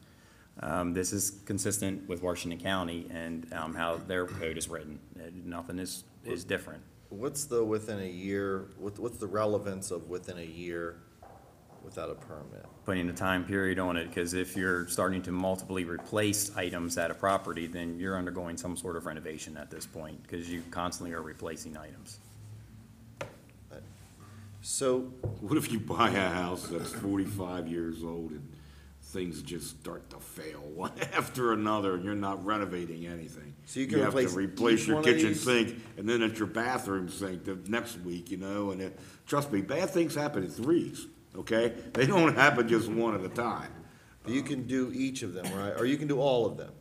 So I go in and I need a new shower head, I need a new bathroom sink faucet, I need a new kitchen sink faucet. You're saying I can do all three of those without a permit? No, if you're doing multiple items, you need a permit. Yeah, I'm not okay with that. I'm not either. It doesn't seem to make any sense. Are you talking about a basic fixture like that? I'm just not. Just for your knowledge, if we want to move forward with this type of recommendation, we're looking at a $30,000 to $35,000 reduction in permit revenue for plumbing. That's half of the revenue for plumbing permits. Okay, I mean, I hear what you're saying. Mm-hmm. Yep. That's a decision by the council. If you want to move forward with this type of thing, that would be inconsistent with Washington County and what they have in their code. Frederick and Frederick City did not opine on this item? Did not get an answer on those items. They require permits for the one fixture replacement. They did not say they waive it for anything, Frederick City and Frederick County. I mean, we're talking just the faucet here, right? Well, it's listing multiple items there. It's talking throughout the whole entire fixture as well. I'm thinking about you want to fix your bathroom up. So you want a new sink, you want a single lever. You want chrome instead of nickel or whatever. So you have to have multiple permits for that? Oh, I don't know. I mean, you get one permit if you're planning on replacing all those fixtures. I might do it over a period of 6 weeks or, you know. Permits are valid for 6 months. Okay. Maybe I don't know I'm gonna do it. It's like the mayor says, bad things happen in threes. The sink fails, and then the shower fails, and then the toilet fails, you know. And if it's a homeowner that's on type of work, they can apply for the permit themselves. It's the resident of the home that lives inside the property can apply for the permit. Do homeowners actually apply for this permit? We've had one. Okay. I wouldn't even be opposed to splitting this a bit, simply because I think that the replacement of a toilet or a dishwasher, I think, warrants a greater degree of capability than, you know, somebody replacing a faucet or a shower head. So if folks were interested, I wouldn't have a problem with requiring a permit for the toilet or the dishwasher. I just think that they're much different animals than, you know, a faucet on your sink or shower. I think a toilet is fairly cut and dry. Sorry? I think a toilet is fairly cut and dry, I would Well, imagine, and but. dishwasher should be too, if you ever, don't they? If you're replacing light, yeah. Yeah. I feel like all these things are sold at Lowe's, and if they're sold at Lowe's, then the homeowner can do it. Maybe it's just my I husband. don't know, there's a lot of stuff that's sold at Lowe's I wouldn't. Somebody Lowe's would shove actually in. installs stuff for people. They You provide know- that service. I would make a couple comments. One, I think we're being pretty optimistic on getting resolutions to the amount of issues that we have in a manner that staff is going to be able to leave here and go, okay. And I think the reason is because there are a lot of issues, and some of each of these issues is going to require a lot of direction. And I only say that because I know it's almost 6:30 now, and I know we have citizens here that have come for the 540, I think, or 550 issue about the cell towers at North High. And I have the feeling if we really wanted to effectively deal and have resolution to the issues we're discussing now, there's a good chance we'll be here to 7:30 before we would even, you know, get to some type of reasonable. And Kristen's gotta leave. Yeah, let's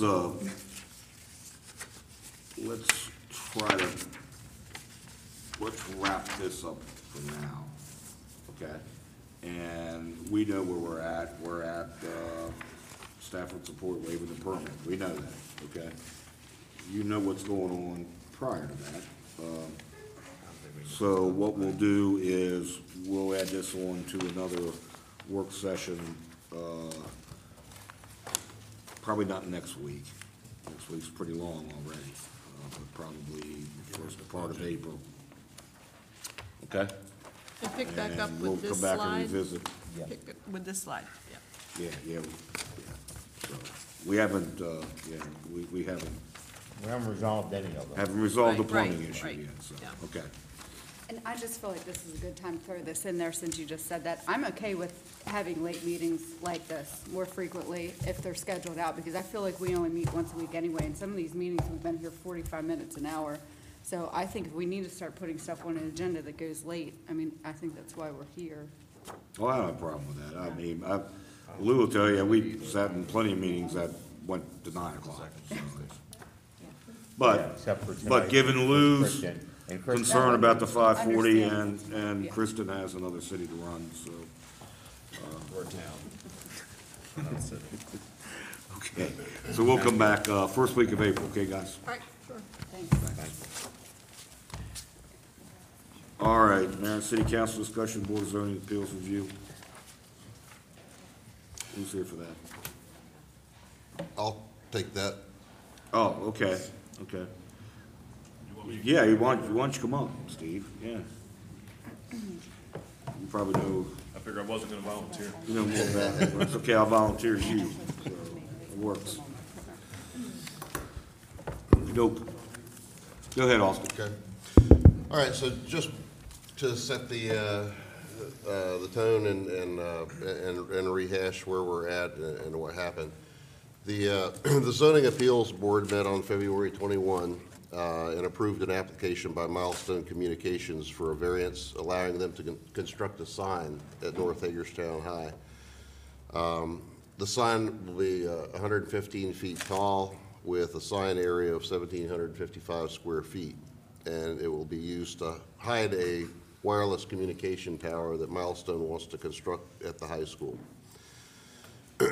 Milestone required the sign variances because under Article 4, Section 1, subsection 4A, signs in the RMOD zoning district, which North High is in, can only have a sign area of 80 square feet, 40 feet per side, and the maximum sign height allowed is 10 feet.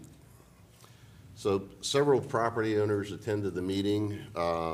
to voice opposition to the variances and present reasons why an enormous sign of this size would be an eyesore that would detract from the character of the neighborhood and potentially could have a negative impact on the value of properties in the area.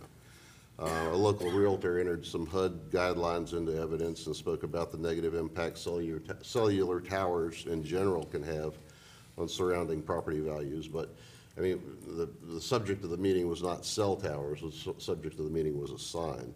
But that was entered into evidence. So the opposing arguments were largely ignored at the Zoning Appeals Board meeting, and the application was approved. So the property owners who oppose the variance have asked for help from the City Council. The reason that they've requested council's involvement is not because they didn't get the decision they wanted, but because they contend that the Zoning Appeals Board did not conduct the meeting fairly and according to established procedural requirements, and that these deviations unfairly swayed the vote in favor of Milestone's application. There's three primary areas where the board deviated from procedures that should have been followed. And the meeting was taped, so I assume that's available if anybody wants to look at it. The first deviation from procedure was that the board deviated from their own procedures that they adopted back in August of 2016 and published in the Hagerstown Zoning Appeals Board Rules of Procedure. The board deviated from the rules of conduct for public hearings in item number 5B, order of proceeding in that document. According to the published order of proceeding, after reading the public notice for the hearing and introduction of the case, and the reading of written comments concerning the application for a variance, the order of testimony in the hearing is prescribed as follows. First, the board will hear testimony of witnesses in favor of the appeal. Second, the board will hear testimony of witnesses in opposition to the appeal. And finally, the board may allow the applicant to testify in rebuttal to any adverse testimony. So the actual order of testimony at the February 21 meeting was as follows. Milestone presented their case for requesting the variance. Then witnesses in opposition were called to testify instead of those in favor. Then witnesses in favor were called to testify. Milestone was called to do the rebuttal. And then a final witness in favor, who was the manager of the local Sprint store, was called to testify, and that was in favor. Was he testifying as a client?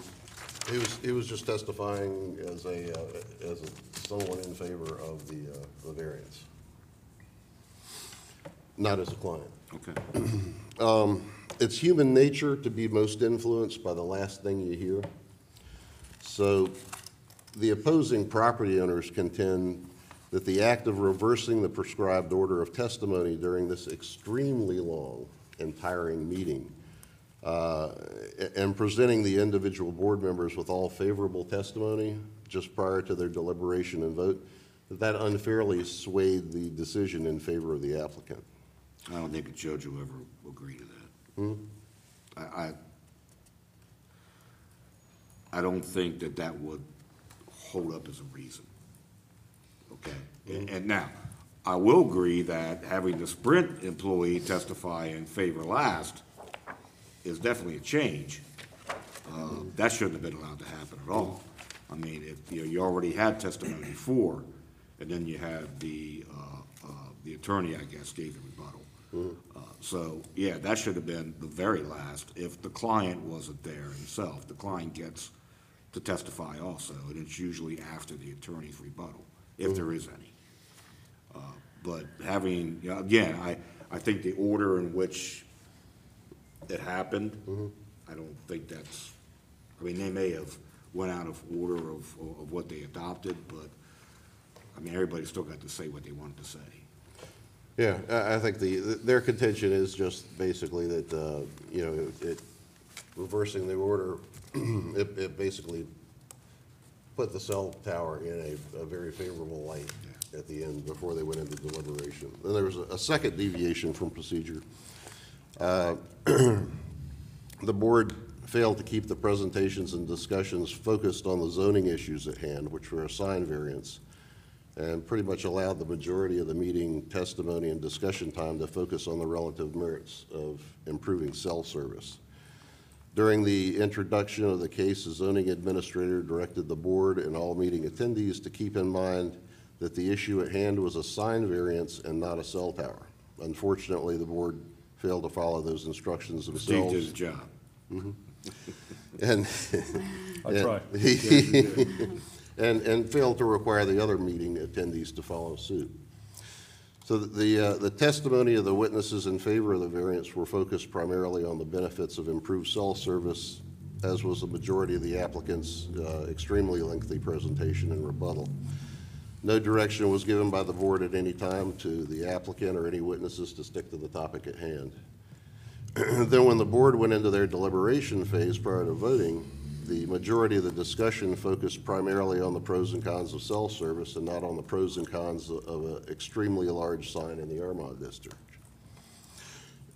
Once again, the board failed to focus on the ordinance and allowed the proceedings to be led off topic. And again, the opposing property owners contend this led to a decision that was skewed in favor of the applicant. The third and final deviation from procedure, the board failed to thoroughly vet the applicant's request for a sign variance against the 6 criteria that are required to approve a variance as prescribed in the City of Hagerstown Land Management Code, Article 4, Zoning Ordinance, Section U8B, page 4-117 through 4-118. The 6 criteria required by the ordinance to evaluate a zoning appeal are as follows. Criteria number 1 is unique condition of the property. That is, the board is to determine if there's an unusual situation or condition peculiar to a specific parcel of property where the strict application of the zoning regulations would result in unusual practical difficulties or undue hardship upon the owner of the property. That unique condition might be a reason for granting a variance. So the opposing property owners contend that the board did not identify anything unique about the property or identify any undue hardships that would be inflicted upon the property owner, Washington County Public Schools, if Milestone were not allowed to build a monster sign. Criteria number 2, minimum necessary to afford relief. So that means that the variance requested must be the minimum reasonably necessary to overcome the unusual conditions that exist on the property. And the opposing property owners again contend the board did not identify any unusual conditions about the property that would require a sign variance of the magnitude requested. Criteria number 3, compliance would preclude common use. That means if the literal interpretation of the zoning ordinance would deprive the applicant of uses for the property that are commonly enjoyed by other similar properties in the same zoning district under the terms of the ordinance. The opposing property owners contend there are no other properties in the Armagh zoning district that enjoy the use of a 115-foot high tower with 1,755 square feet of sign space. And the board ignored and did not address that criteria. Criteria number 4, no special privilege. This criteria is to be addressed by the board in order to ensure that granting the requested variance will not confer on the applicant any special privilege that is denied by the ordinance to other lands or structures within the same zoning. Opposing property owners contend that the board ignored and did not address the fact that granting the variance does grant Milestone Communications a special enormous sign privilege that is not available to any other commercial entity in the Armagh zoning district. Furthermore, there's substantial concern that granting the variance will open the door to other commercial entities who will apply for an enormous sign variance and use the previously described common user criteria to defend their application. Criteria number 5, self-created hardship, states that no variance shall be granted in any case where the applicant or their agent has created a situation which has necessitated the issue of a variance in order for the property to comply with the ordinance. The opposing property owners contend that Milestone has created a situation necessitating a variance to construct an enormous sign strictly due to their profit motive to build a tower high enough so that they'll be able to market available space at the lower levels of the tower to other cell carriers besides Sprint. and the Milestone's objective to provide Sprint customers with better coverage in North Hagerstown could be satisfied from a different location or using a lower tower that would not require an enormous sign variance.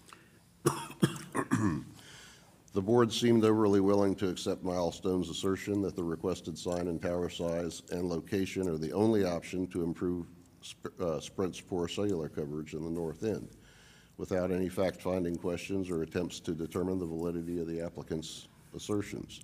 And finally, criteria number 6, consistent with the intent of the ordinance. This criteria is addressed to ensure that any variances granted will be in harmony with the general purpose and intent of the ordinance and will not be injurious to the neighborhood or otherwise detrimental to the public welfare. The opposing property owners vehemently object to any assertion that this enormous sign variance complies in any way with the intent of the current sign ordinance. It detracts from the character and appearance of the neighborhood that the current sign height and area limitations were instituted to protect, and this fact was overlooked by the board during their deliberation and vote. So to reiterate, the opposing property owners have asked City Council to appeal the board's decision on case number Z-2018-02 on the grounds that the board failed to adhere to prescribed rules of procedure for the hearing, failed to heed the zoning administrator's guidelines by allowing discussion to focus on the cell tower issues and not the sign variance, and failed to adequately address the 6 criteria required to approve a variance per the City of Hagerstown Land Management Code zoning ordinance. Now, if the board had followed the prescribed public hearing procedures, had kept the meeting testimony and discussions on topic, had addressed the variance approval criteria required by the ordinance, and had come to the same decision, then there would be absolutely no reason for us to be discussing this tonight. Basically, as far as this body is concerned, the system worked. The rules were followed. One side lost, the other side won, based on a preponderance of the evidence presented. But in this case, the system didn't work. The rules were not followed, and the methodology described and prescribed by our zoning ordinance was not adhered to. Since it's the role of the City Council to represent our citizens and act as the city's legislative body and enact and enforce all ordinances and resolutions, then it's also our responsibility to make sure our city's rules and ordinances are enforced equally and fairly at all levels and at all times, regardless of whether we're dealing with a citizen, a city staff member, a city department, a board, a commission, a contractor, whatever entity we may create or employ in the future. I'm of the opinion that the rules were not followed, and that's why I asked for this to be a discussion item tonight. And you want the council to appeal this to Blue Circuit Court? It would be an appeal to circuit court. What I envision is being asked is the city of Hagerstown sue the city of Hagerstown. There is a process. You're right, Austin, we're a legislative body. We're not a judicial body. The decision is done by the Board of Zoning Appeals, not by the elected body. There's a reason for that. It's to keep politics out of it. Now, I'd be very fascinated to hear our city attorney tell us that we even can appeal. I don't think we are a party that is an aggrieved party. We're the city of Hagerstown, and the Board of Zoning Appeals is an arm of the city. And it is specifically prescribed that the method, if you're aggrieved of a decision by the Board of Zoning Appeals, is to file an appeal to circuit court.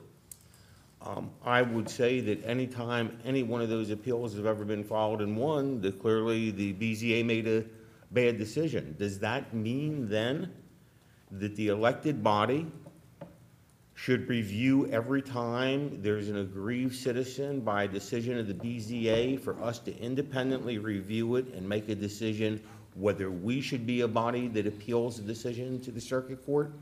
And keep in mind, when an appeal is made to the circuit court in a case like this, who is representing the BZA in front of the circuit court?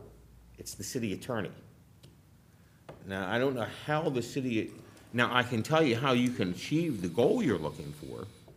That's very easy. It involves an aggrieved citizen or a group of citizens to appeal, and us to direct the city attorney, who then is representing the city at that appellate hearing, to say, you know what? The city government agrees with the appeal process. We agree that what the appellant is saying is accurate. We're not here to tell you that it's wrong. And so from that perspective, I think we can achieve as an elected body exactly what is being requested of us, but not by the method of us appealing the decision of our own body. I don't think we have the authority to do that. And again, if we do, I think if that continues to remain a question, I think we need next Tuesday to have our city attorney here to discuss this in public. Oh, yeah. Because there is no reason that our citizens should not hear the advice we're being given. But my gut is that a citizen has to make that appeal.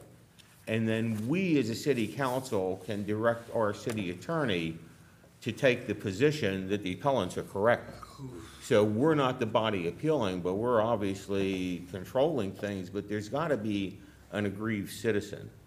And I believe, interpreting Kristen's multiple lengthy emails, that is also what he was saying, that he said, you know, it's not, we cannot appeal it, but the citizens should, and then we can either write, you know, a letter of support or Our attorneys work for us. We can tell our Yeah. attorneys what position to take. They remain we're the client. Right. And there still is no attorney relationship, client relationship, where the attorney gets to tell the client, I won't take that position unless they want to quit. And it has to be equal and fair, and everything, if it wasn't done equal and fair, which by reading it and getting comments from the citizens and everything you had to say, it doesn't appear that it was held equally and fair, and that's not okay. Well, I think our collective biggest problem here, and I understand the procedures that you brought up, I tend to agree with the mayor that that wouldn't be enough, but what seems to be enough is, from everything I can gather, this wasn't a hearing about a sign ordinance, this was a hearing about putting up a cell tower. And I can tell you, if you want to know somebody who's going to be aggrieved by this decision, and every time I go down the Dole Highway to get on Route 70 and look at the bird tire sign, you two weren't here for that, okay? When you go down Route 70 and see the new bird tire sign, looks like a shock absorber, very nice sign. They wanted to make a much larger sign. They wanted to make that spiral red shock absorber much larger, and the city said, there is no way, that's too big. The church on North Potomac Street, okay, up by our house, one right there at First Christian. Take a look at their sign. Our city staff wanted to say that sign was illegal under our new sign ordinance because it was too big, because of the borders on it. We talked some common sense into everybody, and it was allowed. But when I see the problems that First Christian Church had, and I see the problems that Bird Tire had, and I again reiterate, drive past Bird Tire, and you can see that as nice as that sign is, it would have been nicer if it would have been on a larger pedestal. So I totally agree that whatever BZA did clearly involved talking about cell towers and not legitimately talking about whether there's this huge need for a sign variance. And I believe that if a citizen appeals it, that it's going to be a no-brainer, because we as a city council are going to direct our attorneys not to take a position that they're wrong, but to agree with them. And I would expect it would probably get remanded back to BZA to take a different look at it, would be my guess. I don't know what the courts exactly would do, but I don't think we're in a position to be the party. Because like I said, I don't know how our attorney sits. Well, we'll hear from our attorney next week and let that individual make a decision. I will tell you that, you know, getting a sign variance for size does make sense there, because they have to hide that lattice tower that they aren't allowed to put up, so. If I could point out a couple of things, do keep in mind that our Board of Zoning Appeals is a citizen body. Right. Volunteers, they administer the laws as they're handed to them, as they understand them, and the testimony that they take. So they've done their job. Some parties may disagree with them, and maybe they'll be overturned, but let's keep the So board. the BZA has made decisions in the past that I haven't always agreed with, but. Right. But you are They've made absolutely decisions. correct. Yeah. A peculiar thing, and I've never really understood this as a city employee in this process, is we're talking about a process where the body that has made the decision in the legal process would end up basically left out hung to dry because they have no legal representation in the process. And I'm not an attorney, you are, I mean, you could probably speak to that better than I could, but you have the possibility of the city attorney and I'm not arguing it, but can you understand the process from the BZA standpoint, is that you have appellants, the appellants have the city attorney come on board after the fact if they choose to appeal. You have the judge. No, that's what I'm saying, it can't happen. Right. Because the city attorney is gonna represent the BZA. Are they gonna represent the BZA, or are they gonna be representing this body, and this body telling it to? You're gonna represent the BZA. Are you? As Okay. opposed to. Yeah, they would be representing the BZA. Okay. But As far as the issue, as far as whether it's a variance for a sign, variance for a tower kind of thing, just so we're clear, there's a number of different ways that you could build a wireless communication facility on that property. Some of them do not require any action of the Board of Zoning Appeals at all. If someone wanted to do a 115-foot tall flagpole, or one of those like we have trees out over, fairground, or one of those trees out over at the Waters property just outside of the city limits, all that requires is a site plan at that location. The purpose of the variance here was the fact that they wanted to use a concealment process that had a separate height limitation on it. And I'm not arguing for or against, I'm just trying to explain what was in front of the board. The applicants could very easily have applied for a lattice tower or monopole that was clearly and obviously a lattice tower or monopole, and all they needed was a special exception to go up to 50 feet, and the legal standard for special exception is quite low. You kind of walk into the process assuming you're gonna get it. In this case, they would have had to apply for a variance for the height, so it's very possible they could have applied for a lattice tower or a monopole up to 115 feet, and if they proved their case, maybe they would have received it. We don't know unless the board actually entertained it. So just keep in mind that, there's a number of options that are here, and one of the things that this body might want to consider is what is the worst option, essentially. Is it better for a concealment option like this, or them going back and getting a special exception and possibly a variance for the run-of-the-mill cell tower? And that's not for me to determine. So a cell tower's happening. I mean, essentially, It could, it all depends on. That also involves the Board of Education. Yes. Saying that would be an agreeable issue. Yes. And again, not only do we need to hear from our attorneys about the issue that we brought up, but we also need to hear from our attorney, and you very correctly say they'd be representing the BZA. So I need to hear from the lawyers about whether they think that this was an appropriate decision. And I understand what you're saying, Steve, and I'm, be quite honest with you, I don't know what the citizens would think about a fairgrounds style, so that instead of having these huge signs, they would have a huge flag. And I don't know what they think about that. I know one thing, never had a complaint. The only complaint I've ever had about the cell tower at Fairgrounds Park is the time when the flag wasn't there. And as long as the flag was there, we've never heard a complaint in the world about it, so. Now, one of the things that happened in the process was, because it is what it is, they weren't gonna be applying for a sign unless they were using the sign to mask the flag, the cell facility to begin with. The two ended up kind of going hand in hand. And a lot of their unique condition argument was based on the fact that the sign is being used to be a concealing feature. So it's almost like you couldn't treat them separately in a way. It was a sign, but it was a sign that is proposed to conceal a cell tower. So there was a lot of conversation associated with that. I hear that, but then I go right back to thinking about those two examples that I just gave you. So we should tell Bird Tire that if he turns a sign into a cell tower, that he can put in a sign as big as he wants Yeah. because it's concealing a cell tower? Or Yeah. tell the people at the First Christian Church, go ahead and make a 115-foot cell tower, and that way, the signs will be legitimate because they're covering something up. We have a sign ordinance to control signs. That's a slippery slope. And what we're doing now is saying, I mean, if you want to put in the ordinance that signs are permitted to conceal cell towers, that's one thing. But to have a sign ordinance and then say to Bird Tire, you can't do anything that big because it's against our sign ordinance. But here at North High, when it's really not a sign, it's a concealment. It's not a sign. That's a valid question. It's not a It sign, really it's a is. concealment for a cell tower. And the reason why it went forward at this location was because of the nature that's a 56-acre high school complex with Oh, a I stadium. totally understand. Yeah, so, I mean, and there are only a handful of properties around the city that really would be similar that would justify something. Like South And listen, I also Like South understand High. that there are people who Or support the Fairgrounds cell Park. tower too. Yeah. Yeah. But, So, but do understand, the BZA, they struggled with this. I There's mean, no the doubt. hearing was 3.5 hours long, the decision was a 3-2 vote. So, Listen, and the people that have described to me how difficult it was to sit through that entire hearing, my answer to them was, how would you like to be members of the BZA?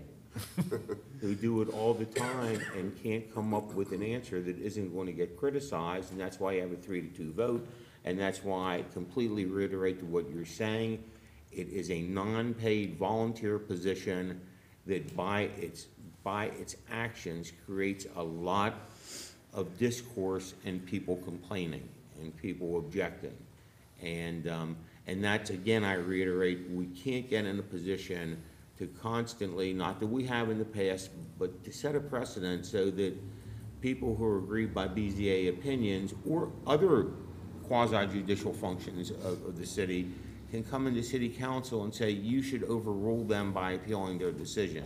And then us getting in a position of saying, well, we don't do that. Well, you did it for the cell tower, why don't you do it for this?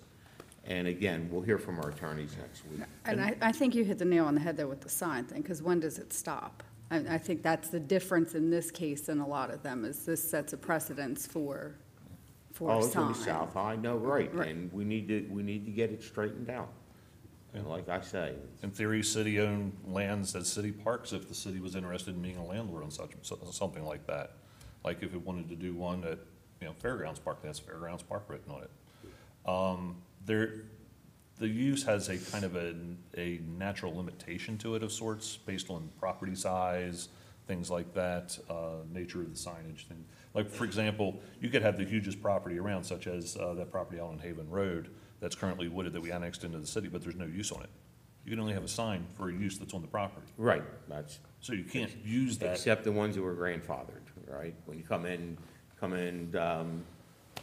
down Franklin, we still have the sign, lit sign on the building advertising some. There are some grandfathered. But they were ones, yeah. grandfathered. They were Right, put so on grandfathered. if this company said we wanted to do one of these on the Haven Road property, we wouldn't have taken it in, because the Right. first question I would have asked is, you can only have on the sign something that's on the property. There's nothing but trees on this property, so the sign wouldn't work in that particular case.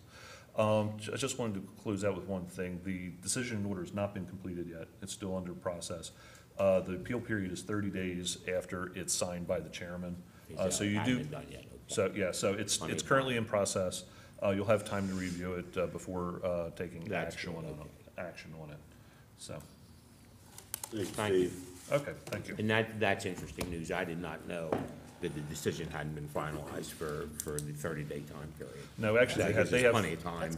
Actually, Yeah. they have 45 days, and given the complexity of this one, we pretty much Right. announced at the meeting that it's gonna be 2, 3, 4 weeks. Good, that'll give So- plenty of time for everybody to review the written opinion and make a decision where they should go from there.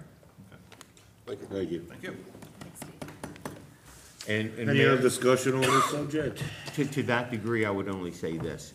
Given the fact that we do not have a written decision by the BZA, I don't think we should have the attorney here next week. I think. Until we have a written Until we have a decision. written decision, yeah, because otherwise there's nothing for them to review, as far as what the actual decision is and the basis of it. I concur, yep. That's another attorney next week for that issue. Do you have any or idea when something that'll else. happen? Within 45 days of the hearing. Practical I missed that. matter, it's currently under draft now. I would think it would be published by the end of next week. Okay. It's probably not gonna be ready for next Tuesday. Okay, thanks, Steve. All right, acting city administrator's comments. How long you got? No. No, I'm kidding. No, I hope Valerie feels better, gets back to work tomorrow. Shelley. I'm good tonight. Thank you, Mayor. Lou? Just the obvious, our firefighters have been hard at work, and I think we all acknowledge that and say it. And as difficult of a job as it is at times, I have to tell you, it's got to be some kind of good feeling to walk out of a fire and know you just saved a life. Yes, indeed. I mean, it's got to be a good feeling. And congratulations to everybody who's working their butt off. I know Doug DeHaven isn't getting much sleep lately, that's for sure. Don't we have 3 fire marshals? You know, we actually listened to the scanner on Broadcastify is the name of the app. And to hear how they managed that fire was just fascinating. It's a testament to those guys, how they actually managed that fire. I'd gotten to know a little bit with the stuff that I do with them, and it was just fascinating how they managed that fire last night. And it's also a testament that you cannot send one person on Right. an engine. Yeah. Because one person couldn't go in that building and save that child. Yeah. Would have That to was stand just out there and listen to unbelievable this job, yeah. kid screaming and not be able to do a damn thing about it. Yep. Austin? Emily? Just the same thing about the fire department. Apparently, it was Zach Reed who actually saved the kid, so kudos to Zach. That's all. All right, I don't have anything tonight, so with that, we're adjourned. We'll see you next Tuesday.